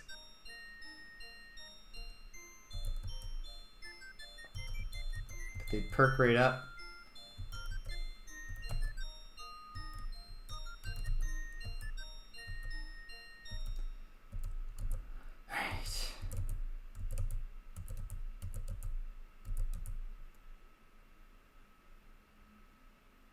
I'm closing in on requesting a vague hint. Actually, you know what? Here is the first vague hint that I will request, David, at a pretty high level of abstraction. Should I be bumbling all over the map, or should I be bumbling around the ogre's house?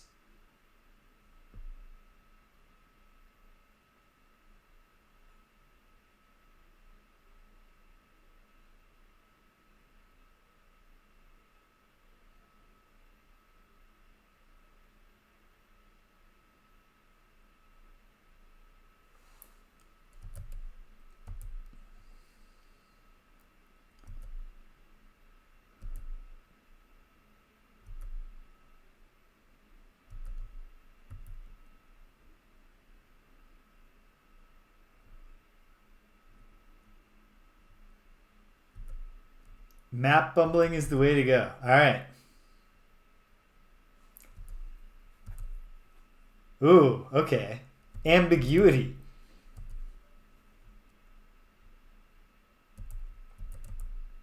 Or David, is your point just that I should not be bumbling, but actually like thinking logically, or illogically, as the case may be?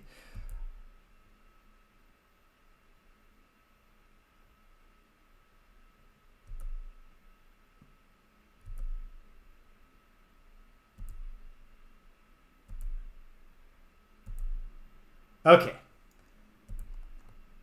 That's unambiguous. All right. So where have I not been? What have I not revisited? Let's see. Right up from here is the river screen. Okay. Well.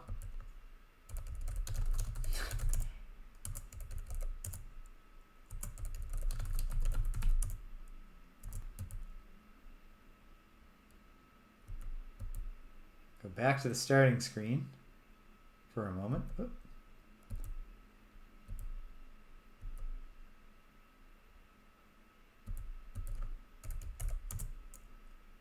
Nothing new here.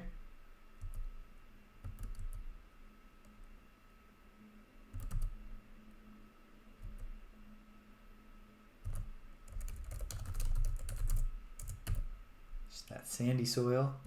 Okay.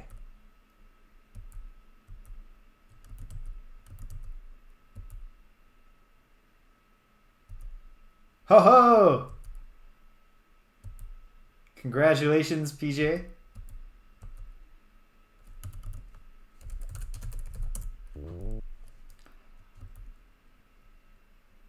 I'm sorry that the visual reward is me looking a little bit more haggard than I probably usually do.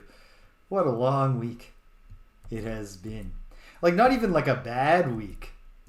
Just a week where, like, on my teaching in the evening days, I did not defer the start of the workday by any time at all. And on my not teaching in the evening days, I worked until at least 6 p.m. Things are hectic right now at work. Oof. Are you dead, Rosella? Yeah, you're dead. Okay.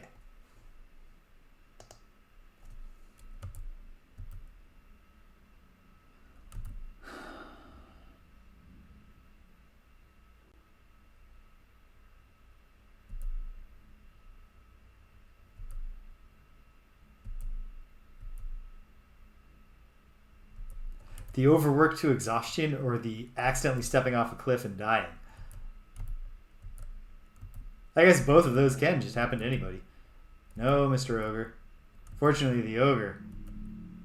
Yeah. The ogre does not want to be implicated in the... What am I trying to say? He doesn't want to take a bath by mistake, so he will not chase you to the pool. What about this pine forest screen? It's really, really pretty.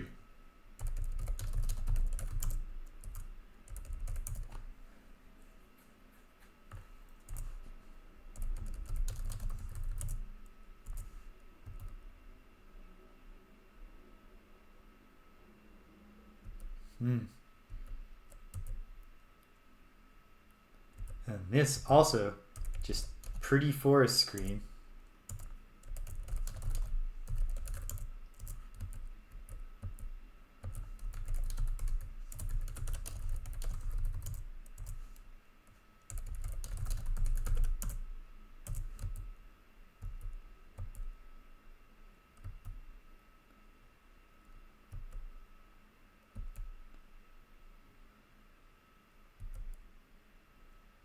Okay, and then there's just a warp. Okay.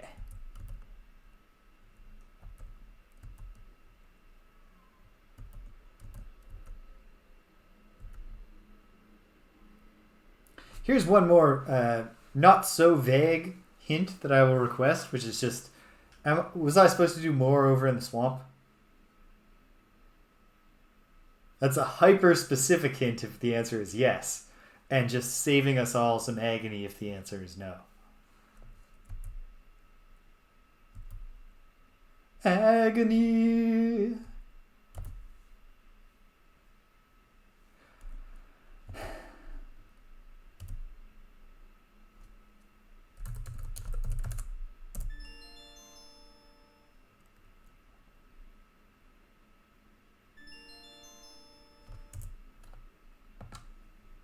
Okay.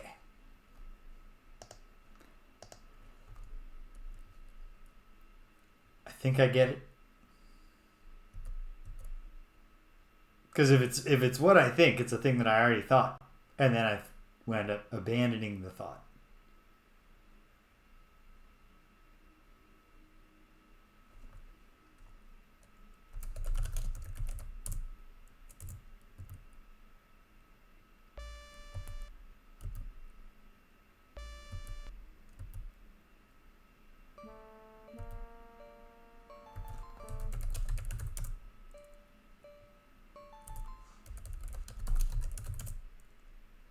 By the cave entrance?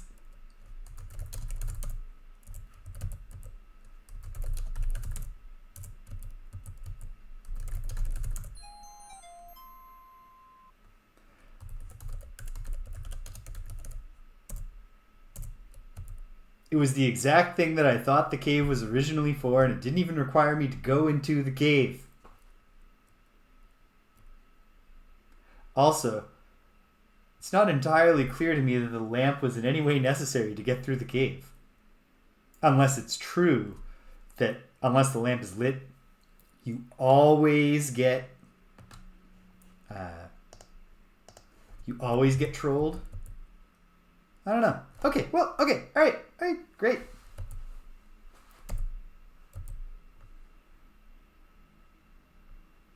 Perfect world, you don't even ask for a vague hint at any point. But I think the two vague hints I've requested, the 2 points where I've asked for hints so far, I feel like I still did some of the work, so I don't feel like I just begged someone to fix the problem for me. So my pride is intact. We're back on track.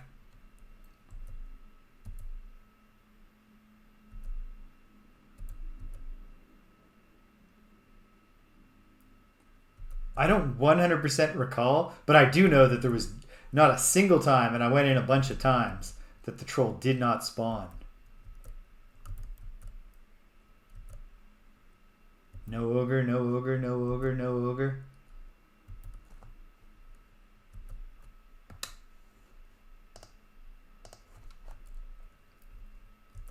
Okay.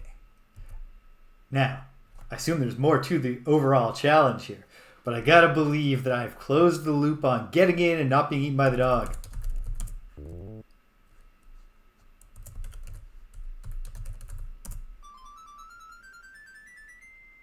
Quickly, you toss the bone to the big dog, who catches it in midair. Happy with his surprise gift, he takes it to his favorite rug, lies down, and begins to gnaw it. He's completely forgotten you. Here's the thing, though. That dog kills Rosella so fast that I'm not convinced he's going to be gnawing on the bone for too long.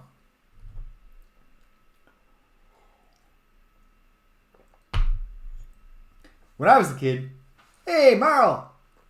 When I was a kid, our first dog, my childhood dog, Sasha, didn't care for bones. And so it's a more King's Quest solution centric than like finding a hammer and a nail, putting some nails in the board, just bashing the dog to death.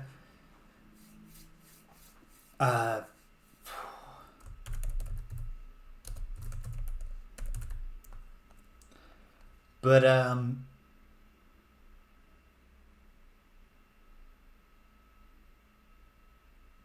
lost now. Oh yeah, Sasha never cared about bones, and so I just went with the assumption that the idea of giving a dog a bone was just so they had something to gnaw on.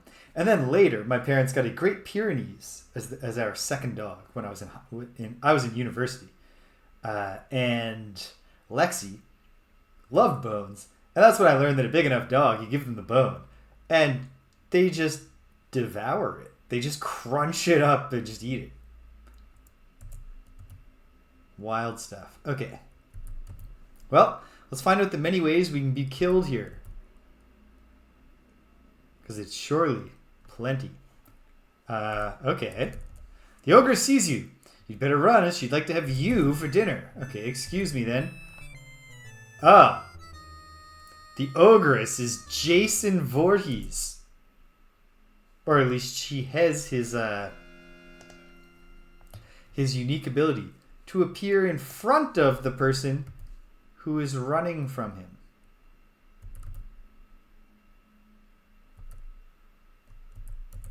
Even the ogres are trolling burner account. Okay.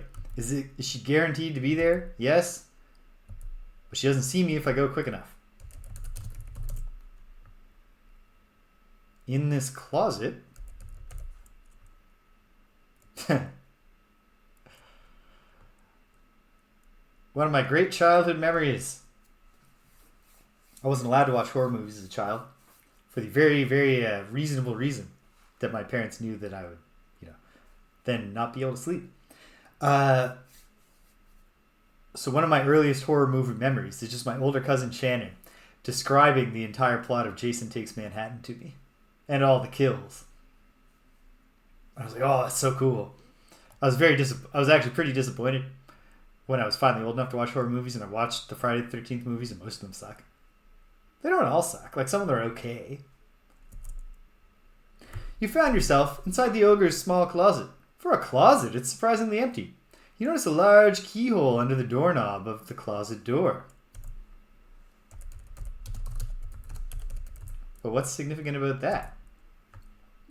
Oh, I can look through the keyhole.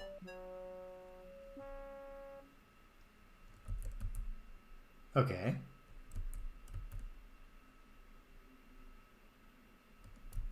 So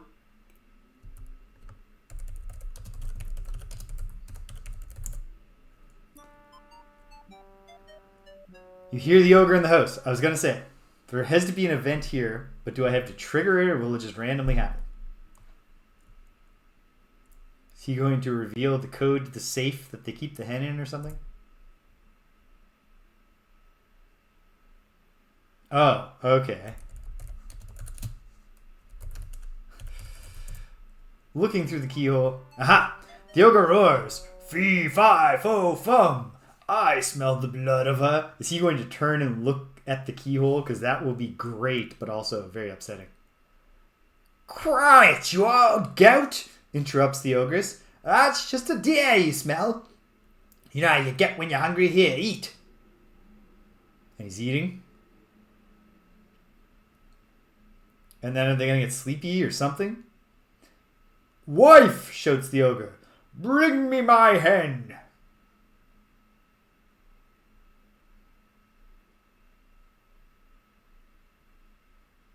Well, there's the hen. Lay, orders the ogre. With excitement, you watch the hen lay a golden egg, which the ogre takes. He yawns, then falls asleep at the table. Soon, his snoring rattles the walls. Okay.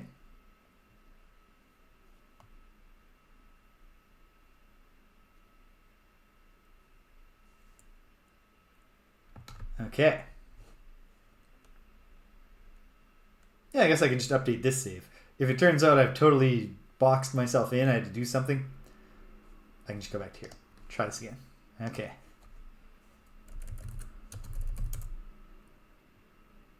See the ogre sleeping at the table. You'd better be real quiet.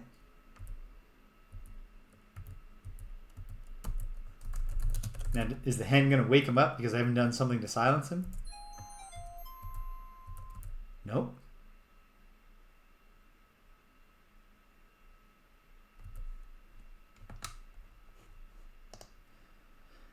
And now, probably I should just escape, but what's upstairs?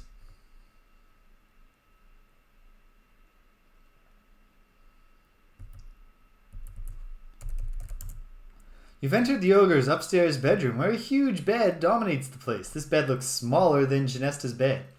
In the left wall, you notice a closed door. Against the right wall leans the ogre's axe.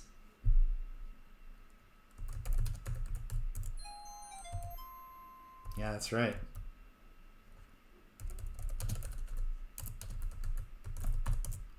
No, it's private.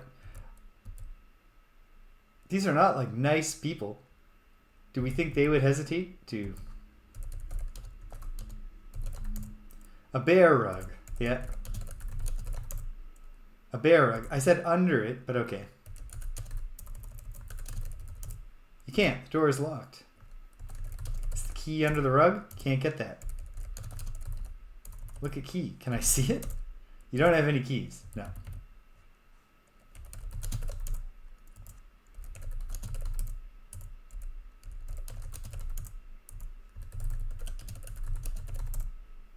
Okay.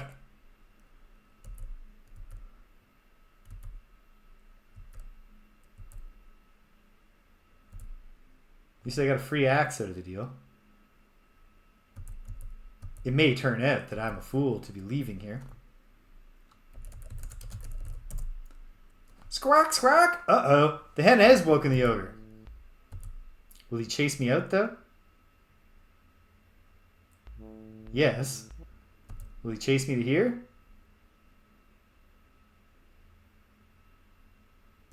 No, he's not wanting to get wet. Okay. I may or may not have had to do more in there, so we're keeping this save forever in case I need to revert.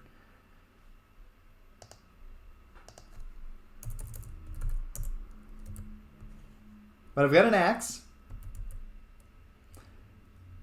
Perhaps I can laboriously chop down the entire grove of murderous trees.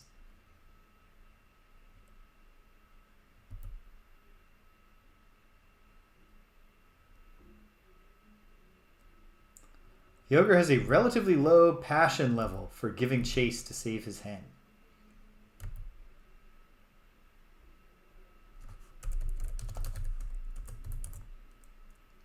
That is an axe.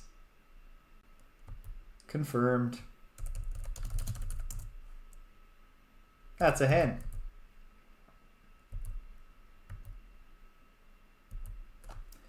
Yeah, that makes sense. He chased me a little and then he was like, oh, you know what? What am I even doing with all these golden eggs? I just look at them. I have like 1,000 somewhere. Maybe that's what the secret room upstairs is.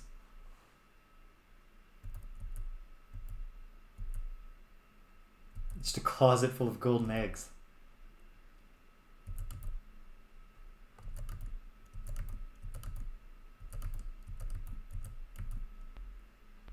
Uh-oh. Lolotte's goons. No, that's alright. I'm like, hey, goons. I've got the hen.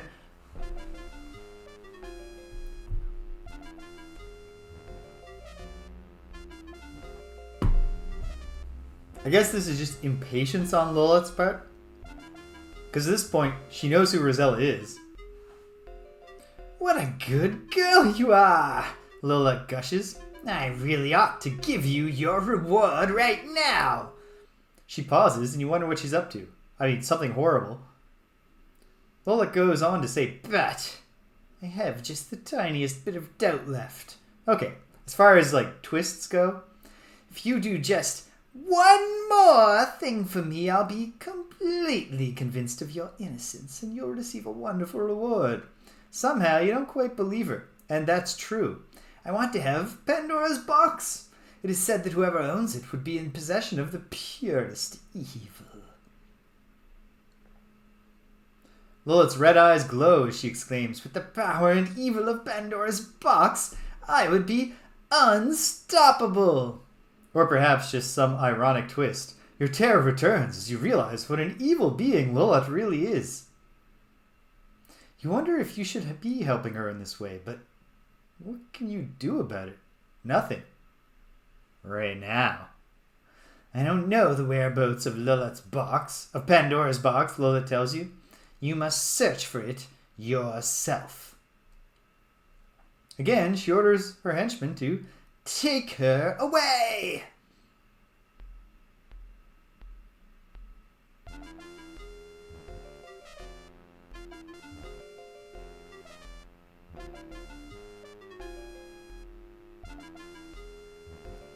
Okay. Well, Here we go.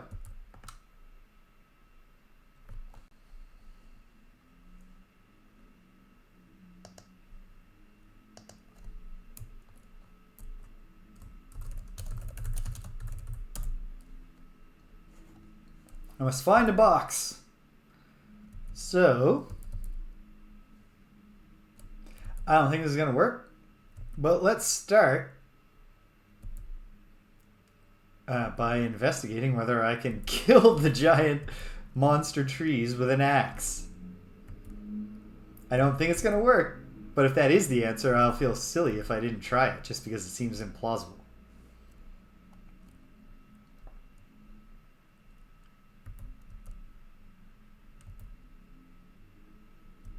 I still have no idea what to dig for. I would have loved a hint, Lolotte, but I guess if she doesn't know, she doesn't know.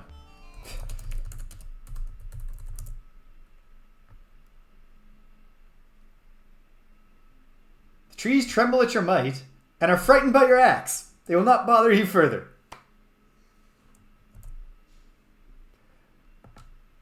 Sure. Why not? Why shouldn't that be the answer? I accept. Let's go to the one screen we have not been able to access. Oh, come on, trees. There we go.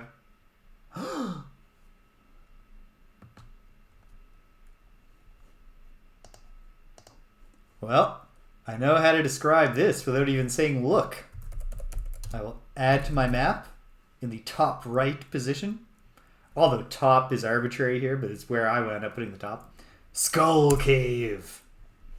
Alright, now all of my recent gaming experience tells me that there are bokoblins inside this cave. I've got an axe, which is not a, that's like a 5 attack power weapon. But if I combine that with clever use of the Ultra Hand ability and make use of the environment, we should be able to kill all these bokoblins.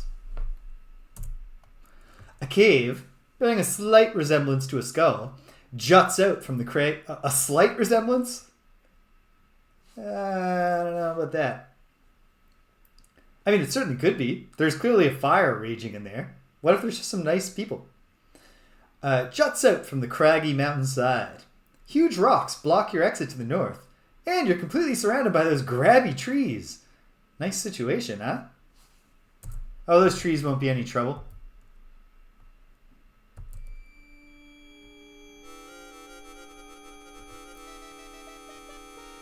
Hello. Hold on a moment, please. Looks like her whole extended family seems to live here. Okay, let's go ahead and type the word look. This is a dismal and dreary cave. Within it reside 3 one-eyed old witches. In the center of the cave, over a hot fire, boils a foul-smelling brew inside a large black cauldron. I thought that we might have a one-eyed witch and 2 no-eyed witches, and 1 witch with ears, and 1 witch with a mouth. Like your whole speak evil something. I don't know. Yeah, Baba Yaga is too friendly for these people. Let's see. Let's try diplomacy. Even though the old hags are frightening, you decide to speak to them. They don't answer as they are mumbling and muttering among themselves while peering through their glass eye at you. What? The blind, one-eyed hags peer at you through a glass eye. Oh, man. It does suck. I'm already thinking that the solution here might be the very cruel, somehow get the glass eye away from them.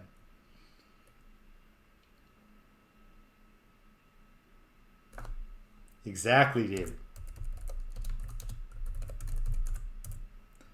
Greenish, ominous cauldron.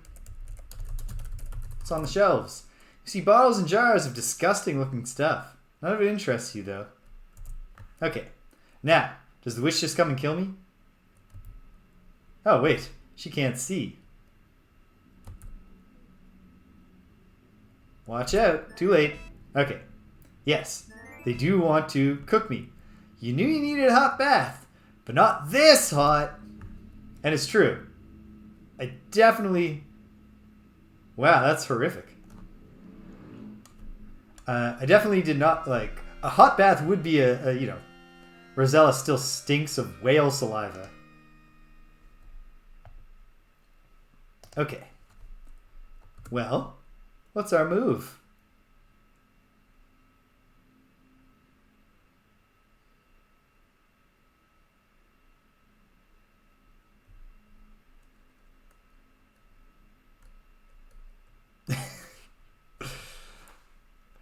Painting an olfactory picture for us, Cedric. And yeah, that was pretty dark, David. I agree with that. It'll be even darker if the answer is kill witches with axe. Probably not. In fact, I'll try shooting the witches first.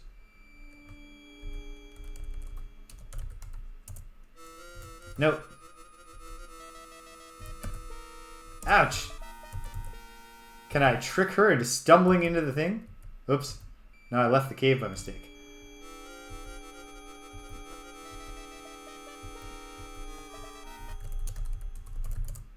You don't want any of them. Okay.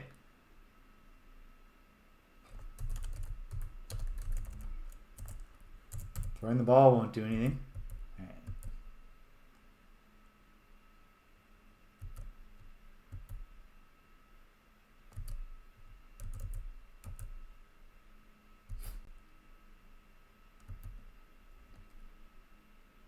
If I keep this going long enough, will she get tired and pass out? Okay. Can't see why I'd want to be a frog here, but no, not a good idea. Didn't feel like a good idea. Use axe on Hag. What do you want to do with the axe? Kill Hag with axe. You couldn't do it. Alright, geez, that's commitment to pacifism, Rosella. I'll give her credit for that. Is there anything on the ground? No. 3 old one-eyed crones. They possess a glass eye, which they pass from one to another that enables them to see. Through the glass eye, they each in turn peer at you with a frightening mixture of curiosity and malice. Okay. I gotta get this glass eye from them. Can't do that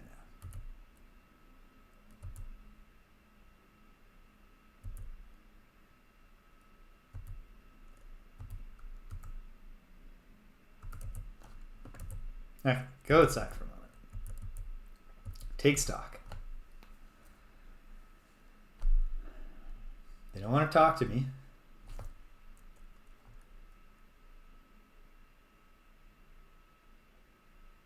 Can I tip over their cauldron?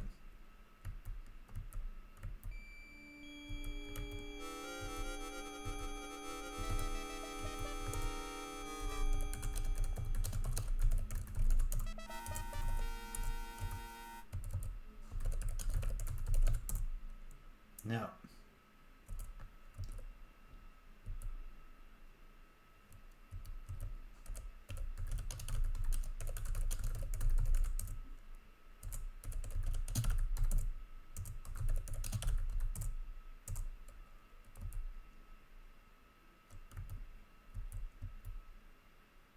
And, well, she didn't quite catch me.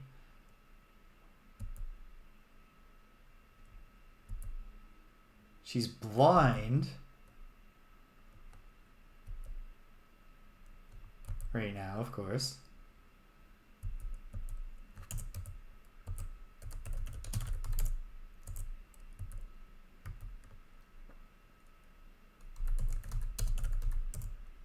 You wouldn't want them. Yeah, sure, that's fair.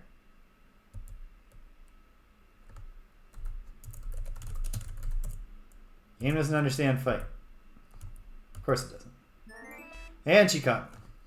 Cooked alive, but let's not watch it happen again.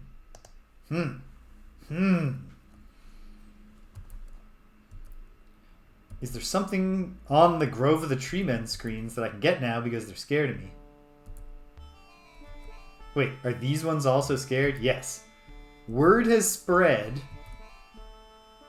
among the tree men that this girl has an axe, and she seems to be capable of swinging it quite vigorously.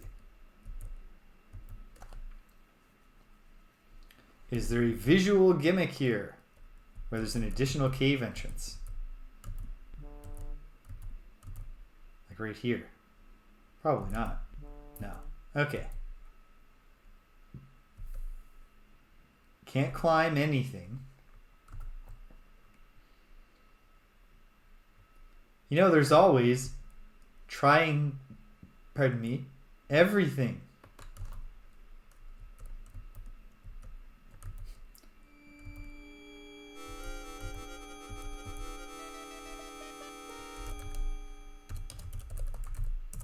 Whoops.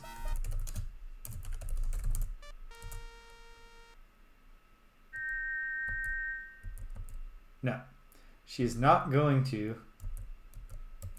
fall. How does she keep... Is it just she can hear my footsteps? What is she using to track me?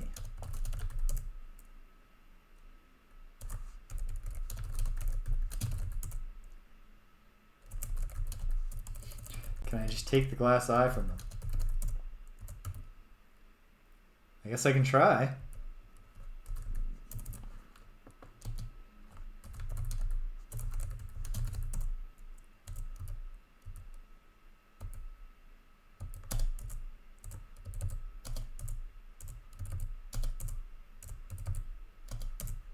Ah. Got stuck. Okay. Hold on. It seems like a maybe. And I mean, like, it's a very straightforward solution to the problem. Because maybe what's happening is that they are chattering, you know, they're doing like a hot, you know, hot, cold gimmick.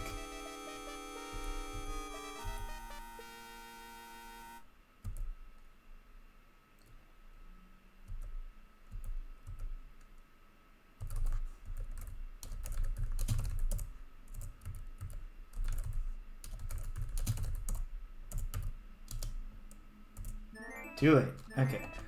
Okay. It might be that there's a defeat the witches and then take the glass eye deal here. And what if this one is the one with the glass eye? I don't think she is.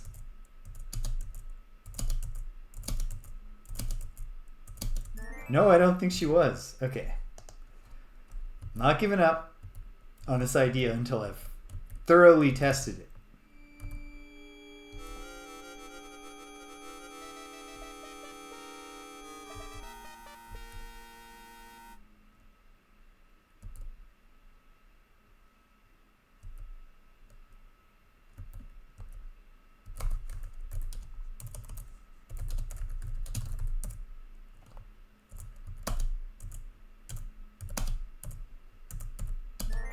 No. Doesn't feel like that's the answer. Okay.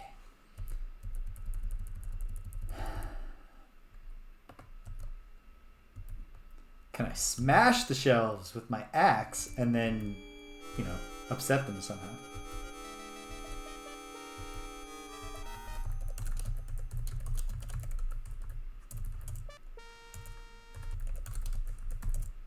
No. Can I? No. No bow shooting. It seems.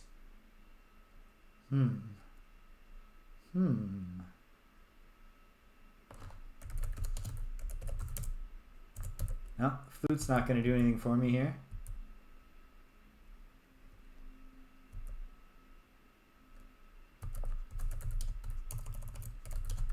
I really want it to be just grab it from these old hags. Then they'll start freaking out. Yep. You just managed to snatch the glass eye from the grasp of the old witch. Now they're totally blind and helpless. Give us back our eye, the old witches plead. Ha ha ha ha. In the land of the blind, the princess with the glass eye is queen.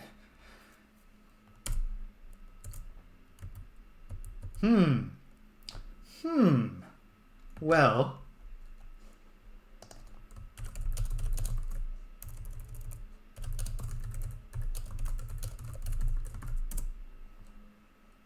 first, I want you witches to dance for me. They're just going to plead. Well, alright. Let's try the being total saps.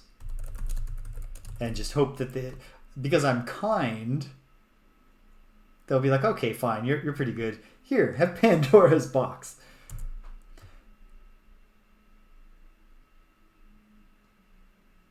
Doesn't look like it.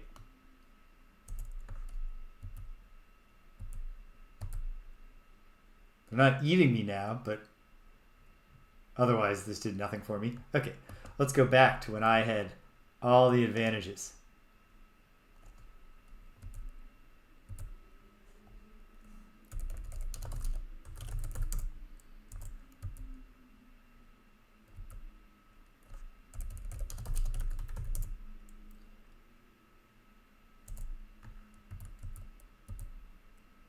Okay.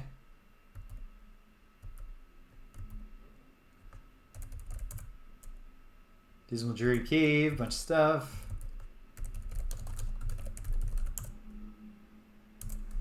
Can I take some brew somehow? No, I wouldn't want it. Why would I want to take the brew? Do I just need the glass eye?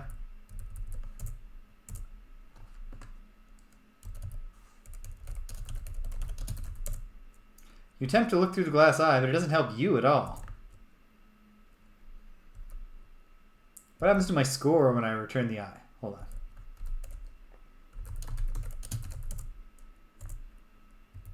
I neither gain nor lose points.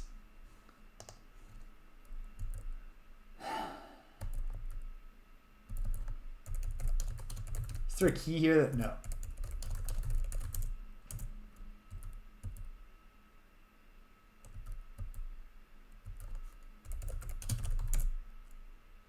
Oh, come on, though.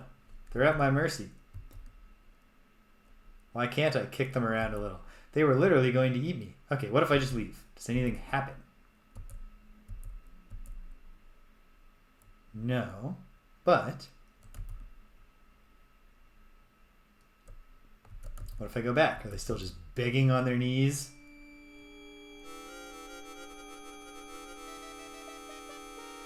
As you re-enter the dismal cave, the three one-eyed witches throw something towards you which land on the ground. Here, take it, they cry. It'll ward off the undead. You'll need it. Now, please, give us back our eye.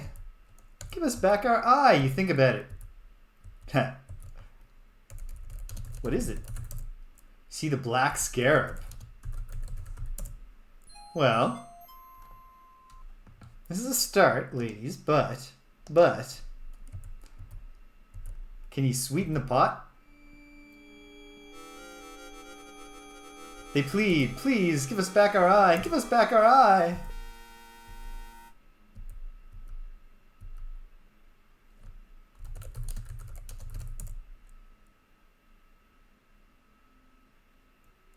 You throw the glass eye to the three old hags, who once again take turns peering at you. Come closer, dear, one says. We'd like to give a little gift to you. I bet they're just going to kill me. What's my gift? Yeah, my gift is being killed. But I did get points for giving back the eye. Obviously not, ladies. But thank you for the scarab.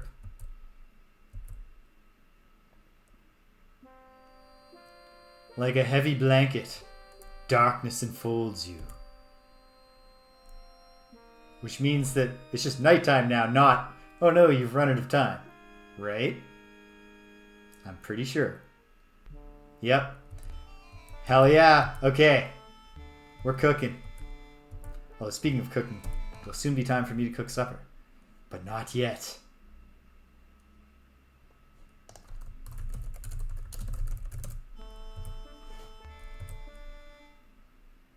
To the spooky house.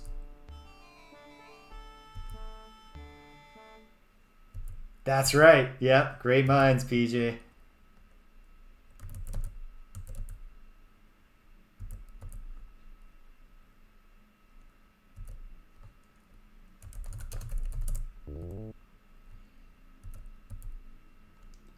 Check out the organ first. What's that you hear? Why, it's the sound of a crying baby. It's coming from upstairs. Okay, fine.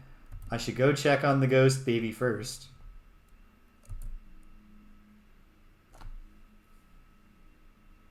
You hear a baby crying. Yes, I know.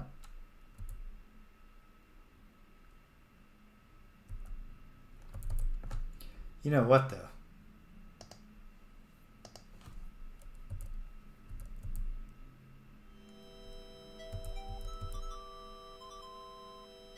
Crying baby seems to be in here. But not really, but what's going on? Look in the crib. With trepidation, you peek into the rocking cradle and see nothing. Tentatively, you reach your hand into it. There's nothing there.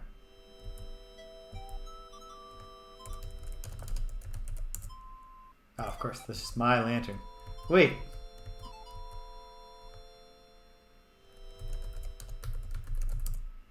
Cradle is already rocking. Stop the cradle from rocking. Try looking a second time. There's nothing there. Okay.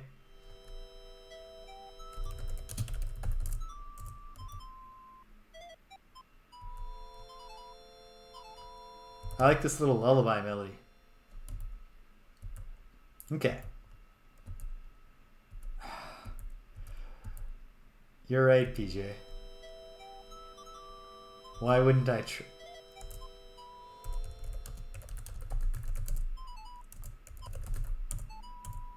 You listen intently. That does nothing. This old baby nursery must have once been a cheery place. Yeah, it's just our old description.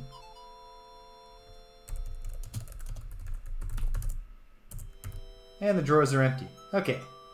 For the moment, let's proceed away from here.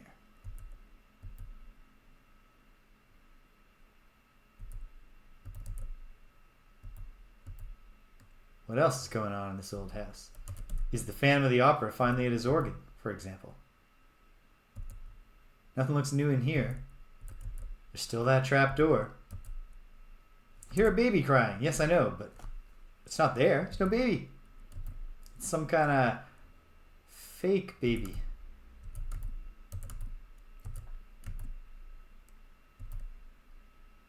Ooh, the candles are lit. Okay.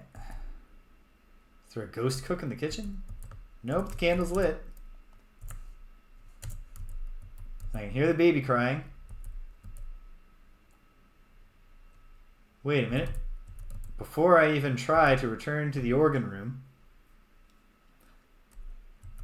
what if the baby will just be happy with a flute lullaby? Or a sung lullaby? I assume that Rosella has a lovely voice.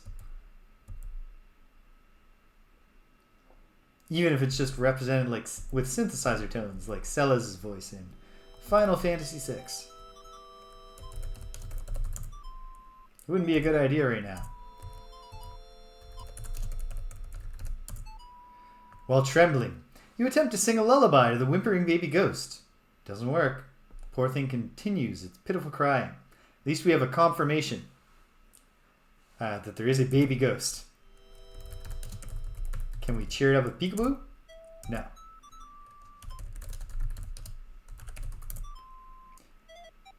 You reach your hand down in the rocking cradle and feel around. There's nothing there but a strange coldness. A shiver runs down your spine as the unseen baby continues its incessant crying. Do I have anything a baby would like? I don't think I do. What does my scarab look like? It looks like it's made of obsidian. Okay.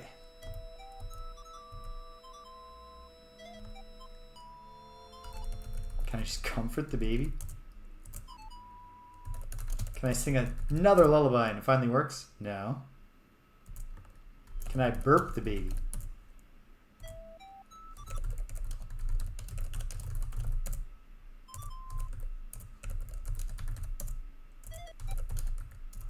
Here, let the baby tickle itself. Obviously, as the crying continues, the baby ghost isn't interested in it. Okay.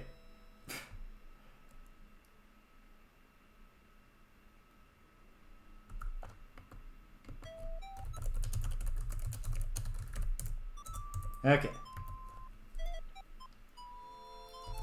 Let's go check the organist area. I keep saying organist like there will definitely be an organist there. Alternately, maybe the baby will be soothed by me having played the organ.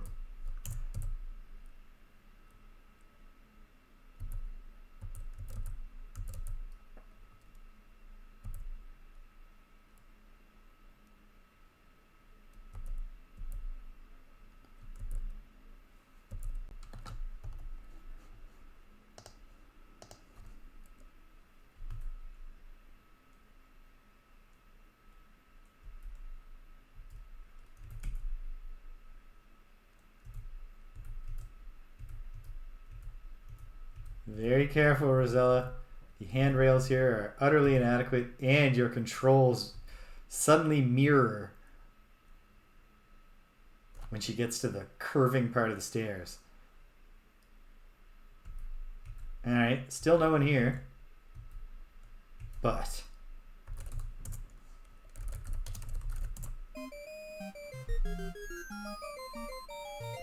I mean, she's not playing rockabye or anything.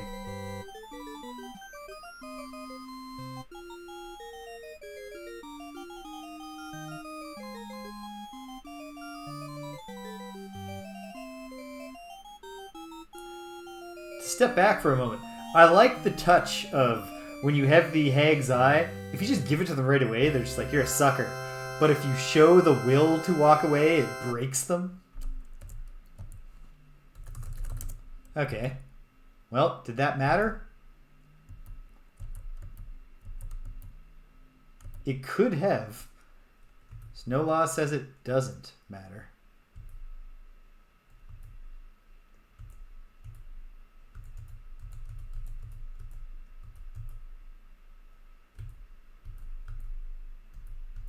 Don't fall, Rosella.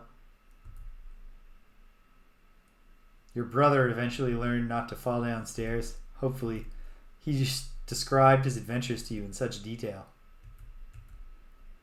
Okay.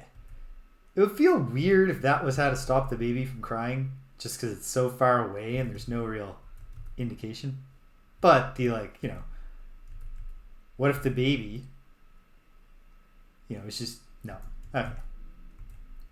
Baby's still crying.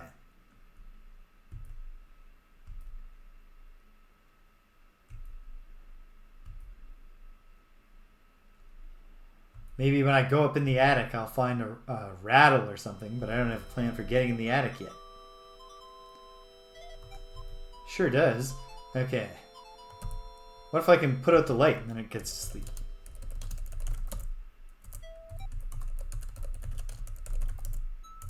No. Well.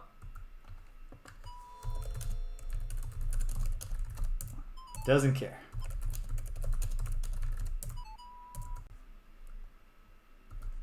Ooh, I hope it's not this. Give the anti-undead scarab and just destroy the baby's ghost. No. Alright, tried this one. You want to be a frog baby ghost?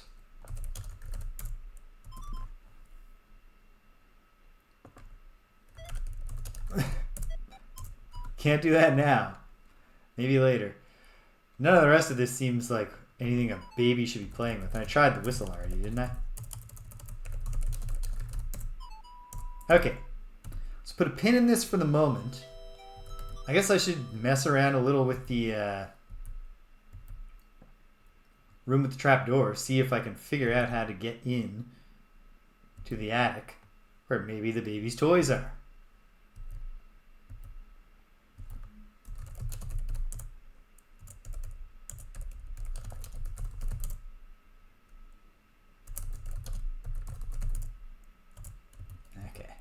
I don't know if that's the text parser accidentally revealing things to me or not.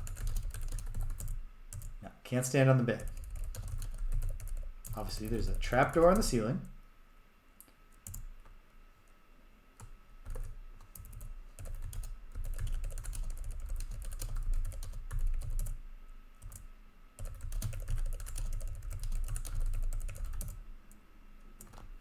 I want to hook the trapdoor and pull it down. Come on. Thought that was clear enough. Okay. Yeah. I mean, okay. You know what? That's what a baby that won't stop crying is like. Constantly reminding you that you hear a baby crying. So fair play with that repeated message. What if there's a zombie in one of the cemeteries that I can scarab, and then it will drop a key to the crypt, and in the crypt there's a rattle. I don't know. Lots of things could turn out to be the answer. Ooh. I know it's just the... Yeah, here we go.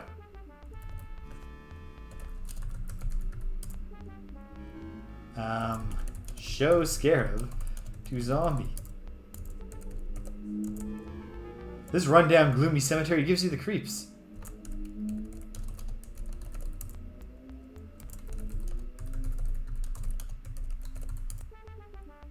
Okay, will it just not get me because I have the scarab? Yep. Great.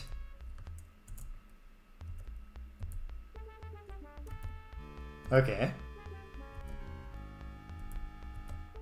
Also, excellent music here. Good horror music. Dun, dun, dun. Is there something in the tree now? No?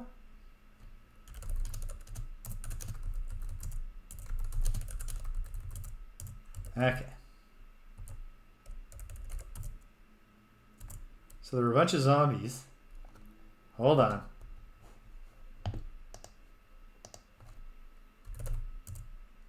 If I dig right where the zombie was.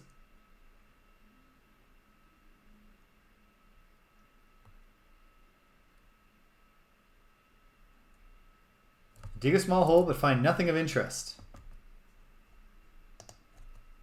I have a strong feeling that I should not waste shovel uses. Numerous graves on the ground. Well, if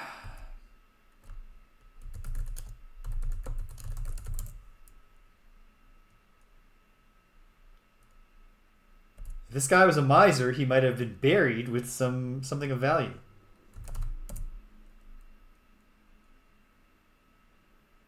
Now it lets me dig without being like, but you don't know what you're digging for.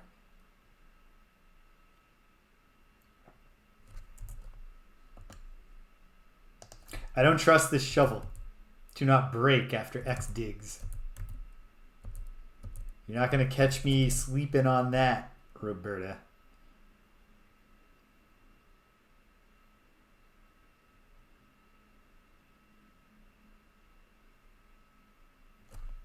Nothing.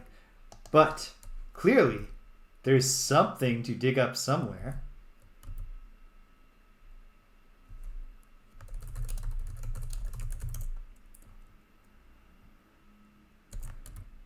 Lord Coningsby, an honorable soldier.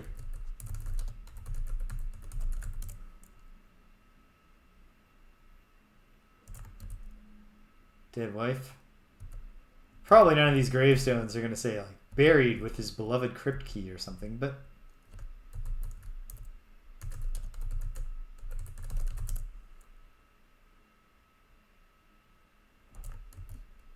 Jeez, early May.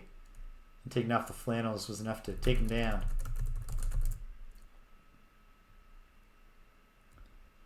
Well, he's bones himself, but I've already found a bone and solved that bone problem.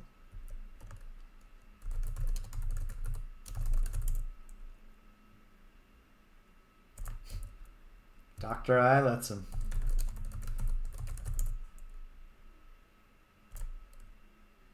Okay. Well, I should also just keep revisiting areas. before I obsessively dig up the entire cemetery.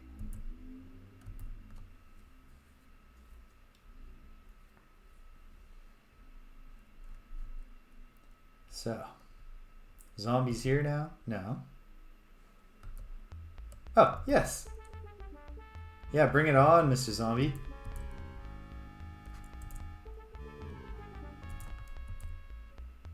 Not getting the feeling that this is anything but a random enemy that I can defeat now.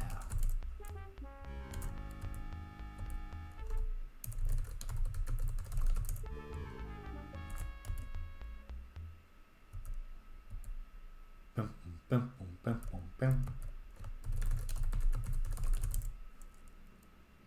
Ba-doom, ba-doom, ba-doom, ba-doom.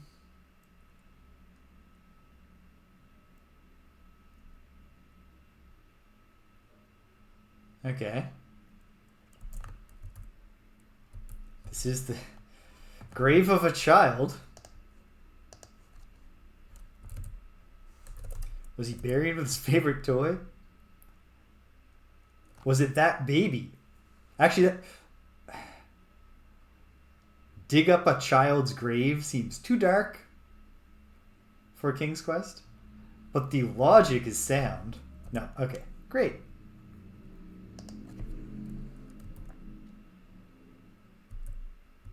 What about this penned-in grave?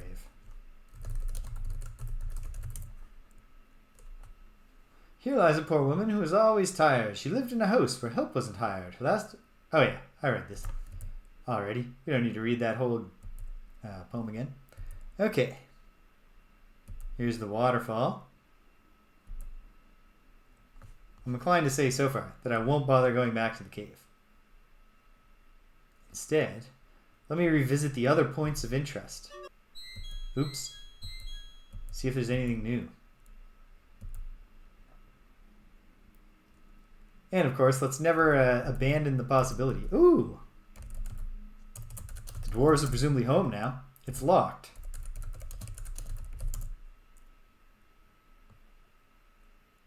Okay, no. The dwarves are done. They probably also closed up the mine. But if they didn't, who knows what could be found there. Maybe it's full. Yeah, they closed it. And that's fair.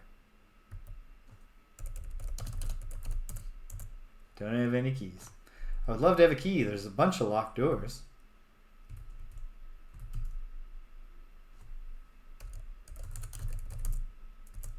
It's padlocked. A specific type of lock. Am I supposed to chop through with the axe? I don't know. I'm skeptical. Probably the ogre locks his doors at night. And also, I just can't think of why I would want to return to the ogre house. And yet, it'd be foolish not to check. There's no sensible reason not to try.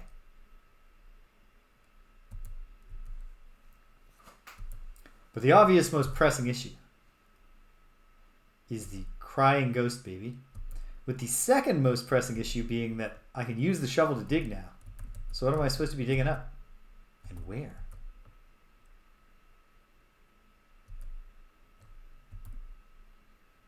And what if at night a fey spirit bathes in the pool? No luck.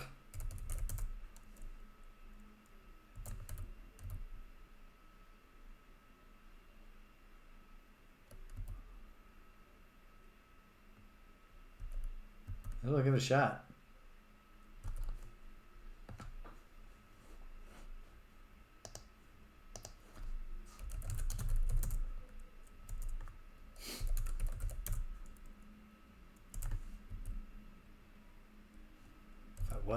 If I was supposed to... Oh, hey, he's out prowling at night. And has killed me. Okay.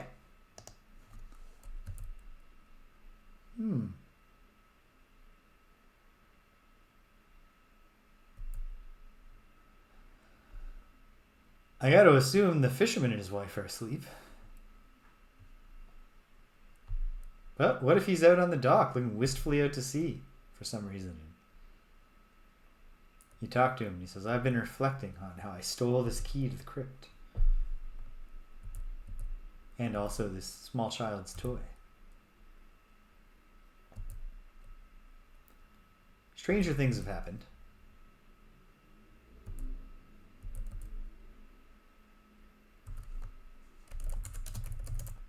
It's locked. What?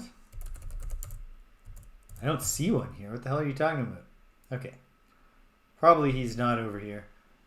Although, what if the vampire mermaids are out? We can talk to them. Okay. Not getting a strong impression there's anything going on except for the zombies and the crying ghost baby. So maybe the answer is to dig a bunch of holes. But it also seems very possible, especially if my suspicions of a limited use of the shovel are correct. Seems possible that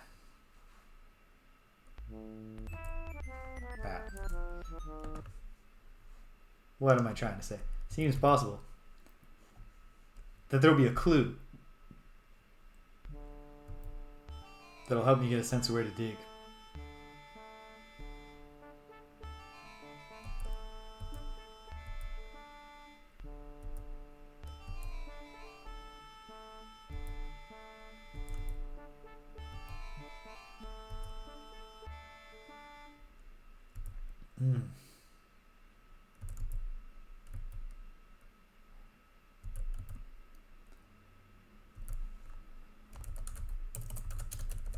Okay, let's go back to the baby for a minute.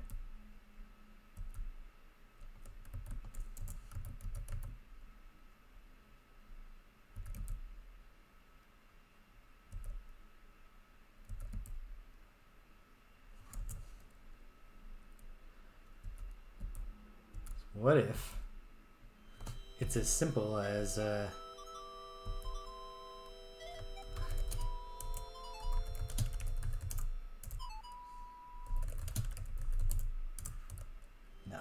Okay.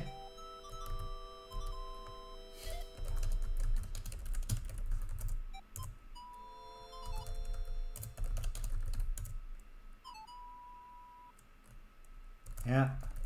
Can I just talk to the baby? Speak in a soft, trembly voice, the fretful baby ghost. Fortunately, the poor little thing continues its pathetic crying.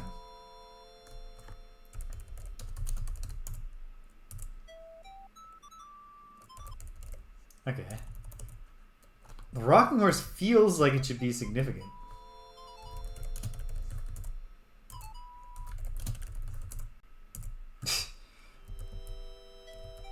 But then it seems not to be. That would waste your precious time. But what if the baby just wants me to be here comforting it? Doesn't seem like that's the case.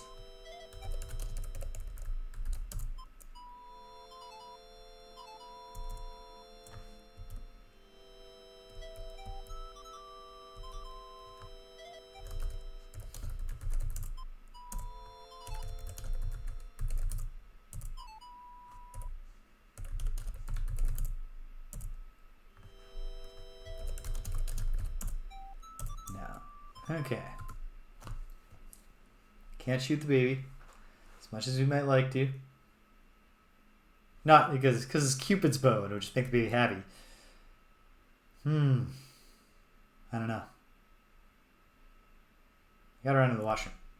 And actually, I should see if Danielle's home, because that has a strong impact on whether I need to quickly get ready to start making supper, or if we have time to keep messing around. So hang tight, gang. I'll be right back with you.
Okay, we're back in business. Sorry about that. Took a little longer than I planned. Because I had almost come back thinking...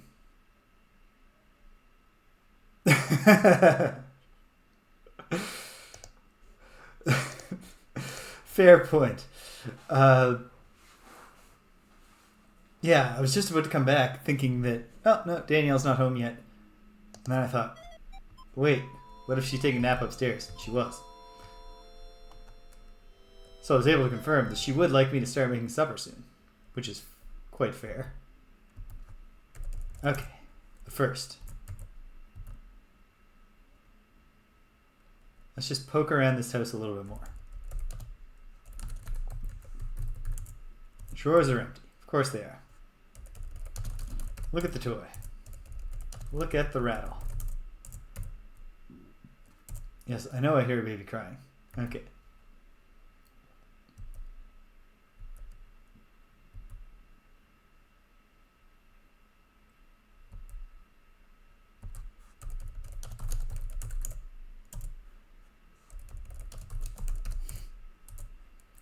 There's a toy.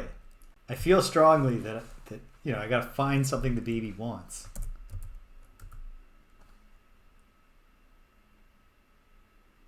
Why can't he just be happy, or she, with the gold ball?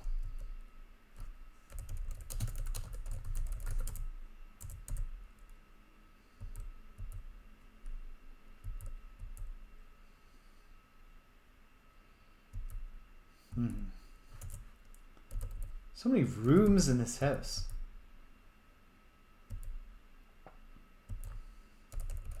Is there a toy in here that I missed? No.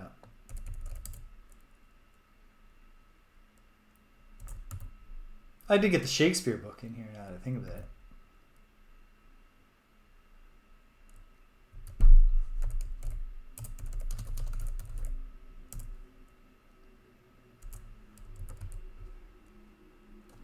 On the one hand, I can't imagine it's the answer. Because every effort to physically interact with the ghost baby fails. And also because it just doesn't seem like it's going to be the thing. But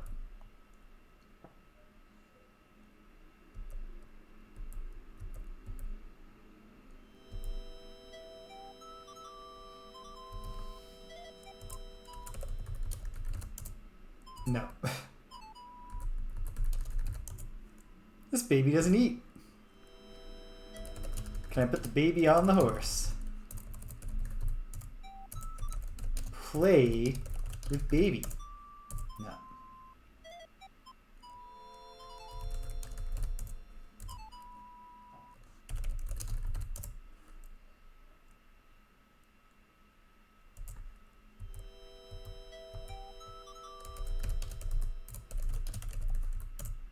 Too big for it.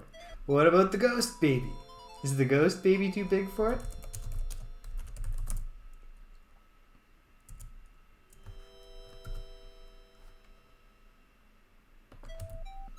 Alright, this might be what I need to mull over for the week. But who knows?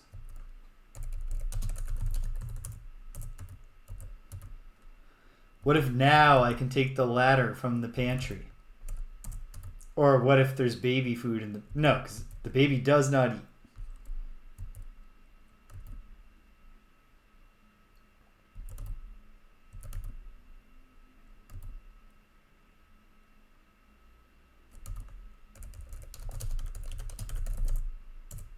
No, can't look specifically at the high chair.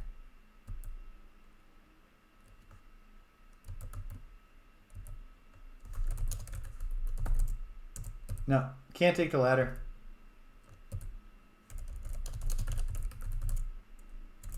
Nothing of interest on the kitchen shelves. Barrel is empty.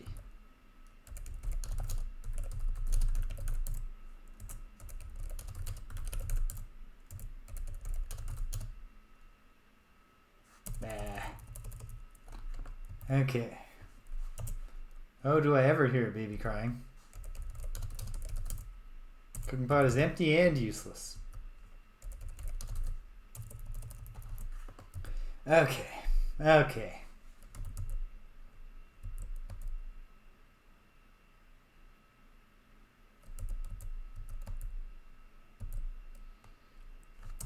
Could also be that when the ghost baby becomes my friend, it will open the trapdoor for me. Because it's like, presumably, not like a baby can't actually reach up and open the attic trapdoor, but like a ghost can fly. Maybe. I mean, I don't know the rules of the ghosts. But it's plausible. Doesn't do anything for me. What if the baby's toy is in the ogre's secret closet? Yeah, come at me, zombie. That's right.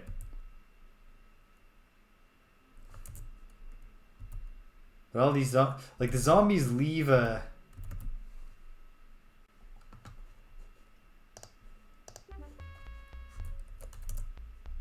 they leave like a spot, and what if one of these zombies has a thing on it?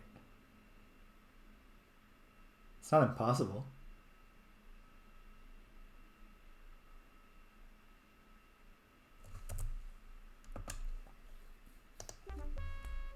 It's not fair to hold this against Rosella, but I wish she could dig a small hole faster. But, like, to be fair, she's actually digging the small hole quite quickly.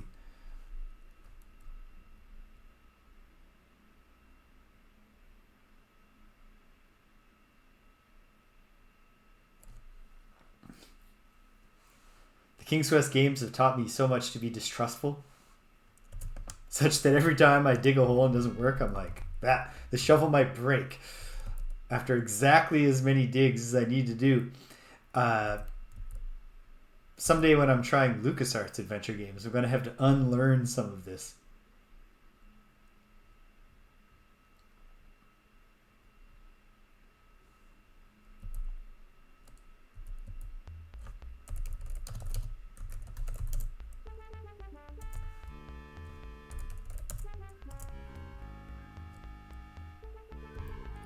Yeah, none of these zombies look like they are baby zombies or...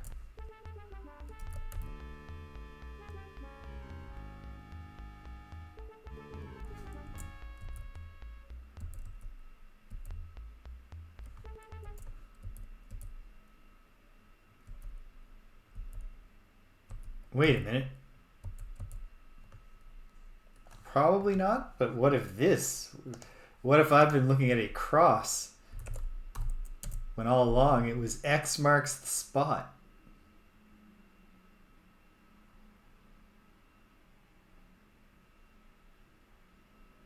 Probably not. Given the way that graphically it makes no sense. Okay. Which one is the baby grave again?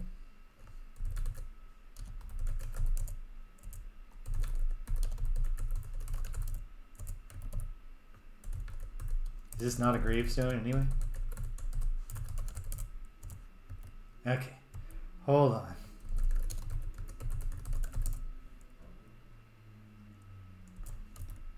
Yeah, powder. Dr. Iletsum.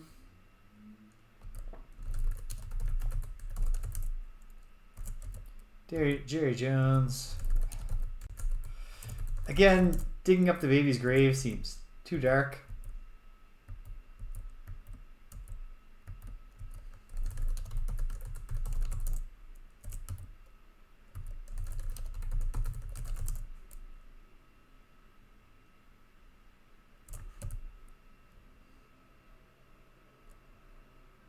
Really mean-spirited epitaph for some guy's wife. Thorpe's corpse. It's to the point. And a guy who was a miser. Okay.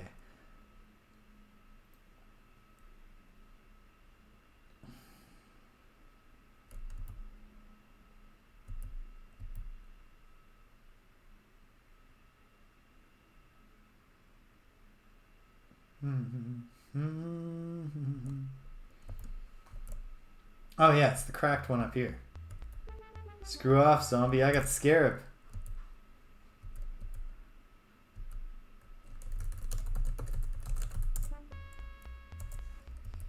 That's where the little boy died.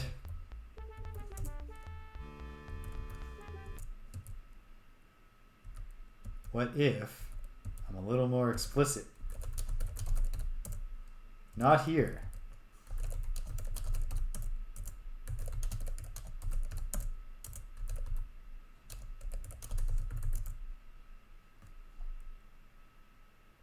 What if I specify that I'm digging up the grave?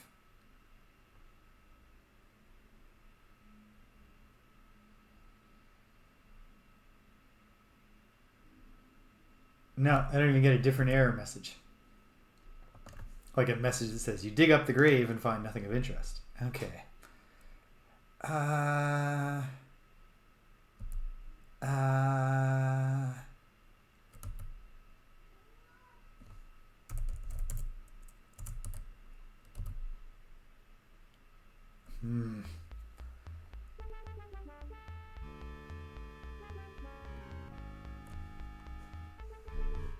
I like the simplicity of the scarab. You deal with the zombies just by touching them. They see the scarab and they dissolve. But it would be kind of cool if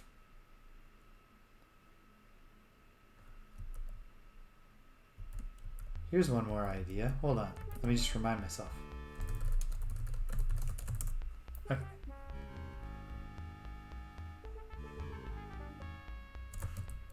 The boy's name is Willie.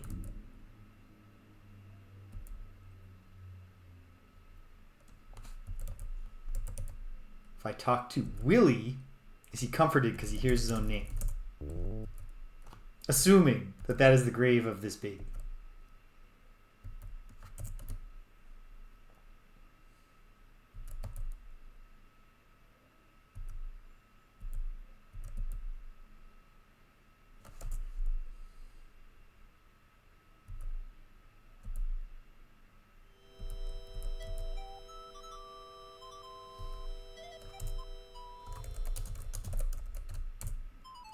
No. But it was a good idea, right? That would have made a plausible solution. Okay. Okay. Well, for now, I'm ready to ruminate for a week. And maybe I'll have to bite the bullet and ask for a gentle hint, but maybe not. I guess we'll find out next week. But okay. This was a lot of fun. Cave accepted. Lots of fun. Cool puzzles. Solutions that make sense. Fun interactions. Great graphics. I'm enjoying the Perils of Rosella. Am I enjoying it more than I enjoyed To Err Is Human? I'm not sure. But I'm enjoying it a fair bit. I got a good feeling that if I can break through this wall, maybe next week is when it all comes together. Or maybe I'm in a dead-end state because I did need to figure out how to get into the ogre's closet. Who knows? You know what? There's one last thing to mess around with before I pack it in. For a moment. For a moment. Let's just see. Did I give up too soon?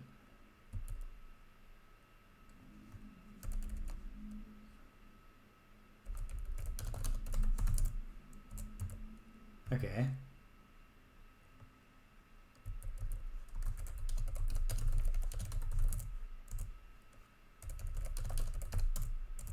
Don't have any keys. Is the wife still at work cooking? She is.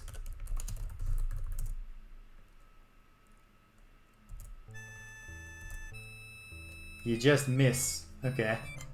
Okay. One last little bit of trying.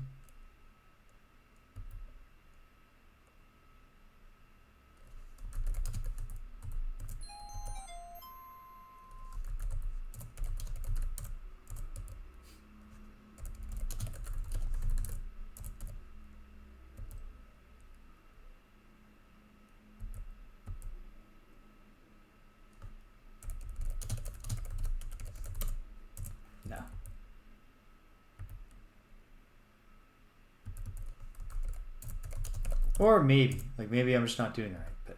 But alright. Well, okay. We are halfway there. Like, quite literally. 115 out of 230. Onwards and upwards. Alright. So check it out. Done for the day. But we're not done for the weekend. Tomorrow morning. For not as long as the last time I played it, but much longer than last week when I didn't play it at all, I'll be playing Ultima Underworld 2, Labyrinth of Worlds. I'm also at a point where I know roughly what I need to do in the sense that somewhere in Killorn Keep I need to find another little black stone, but I'm not sure how. But I also have a lot of money now from the Massacre of the Goblins at the hands of Garg. So maybe I can buy something helpful from a merchant there. I can go back and talk to my ally there. There's things I can try. And we'll see if I can get it moving. So that'll be fun.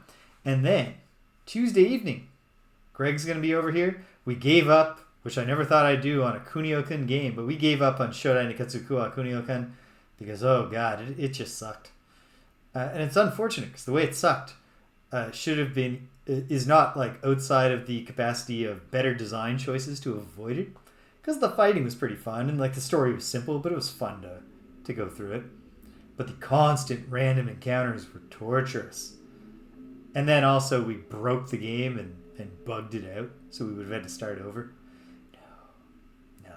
No. Sorry. So, we're back to cleaning up the remaining notable beat-em-ups of the 1985 through 1993 period with the Streets of Rage series. From there, we got to take a look at the list and decide what else counts as notable. Because once that's done, it's time to play like 90 games that are not notable. And find out if any of them have anything to add to the fairly simple genre of the beat 'em up that thus far hasn't really been improved on from the initial forays of Techno's Japan Core with the Kunio-kun games, not including Shodai Niketsu Kuwa Kunio-kun and the Double Dragon games.